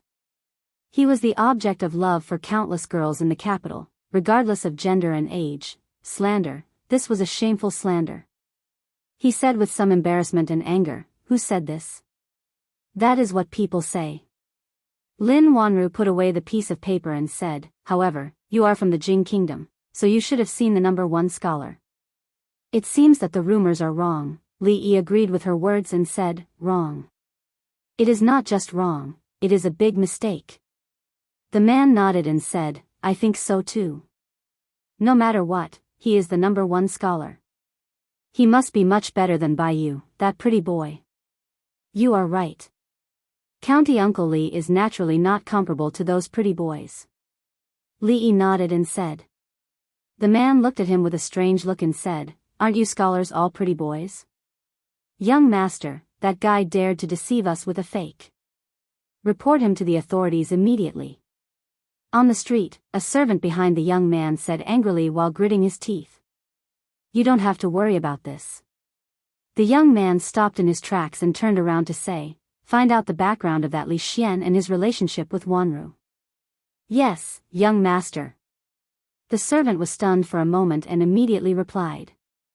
At the same time, in an alley somewhere in the city, a figure slowly climbed up with the help of the wall. He rubbed his slightly aching head and shook the 3 people lying around him to wake them up. What happened just now? I think I was knocked out. Where is that fat sheep? Fat sheep my ass. The leader of the group knocked his head. He thought it was a fat sheep, but he did not expect to be blocked by a tiger. Not only did he get beaten up, but he also lost his wallet. Next time, keep your eyes open. If you see someone wearing a bamboo hat, take a detour. The leader rubbed his head and said bitterly, let's go. Not long after, several people walked out of the alley. As they walked on the street, they began to look for their next target. The big man saw a scholar coming out of a brothel. Before he could walk over, he was suddenly pulled by the arm and pulled to a corner. What are you doing? His expression changed. He thought that he was about to be discovered. When he turned around and saw a thin man, his expression relaxed and he said in an unfriendly tone. The thin man looked at him and said mysteriously, May I ask if you have heard of the Empress? The Empress? The man was stunned for a moment. He pondered these words and finally thought of something. His eyes became fierce. You are together? What? Together? The thin man's face was just filled with doubt when his abdomen was kicked and he was sent flying. It's the Empress again. You guys are in cahoots, right? The Empress of Heaven, right? I'll let you be the Empress. The big man rushed over in 2 steps and punched and kicked the thin man. After a long time, he stopped with satisfaction and spat on the ground. Scram! If you dare mention the Empress in front of me again, I'll beat you up every time I see you. You're tuning into the Journey of the Soul YouTube channel. Don't forget to subscribe and join us on this journey to catch the most captivating stories.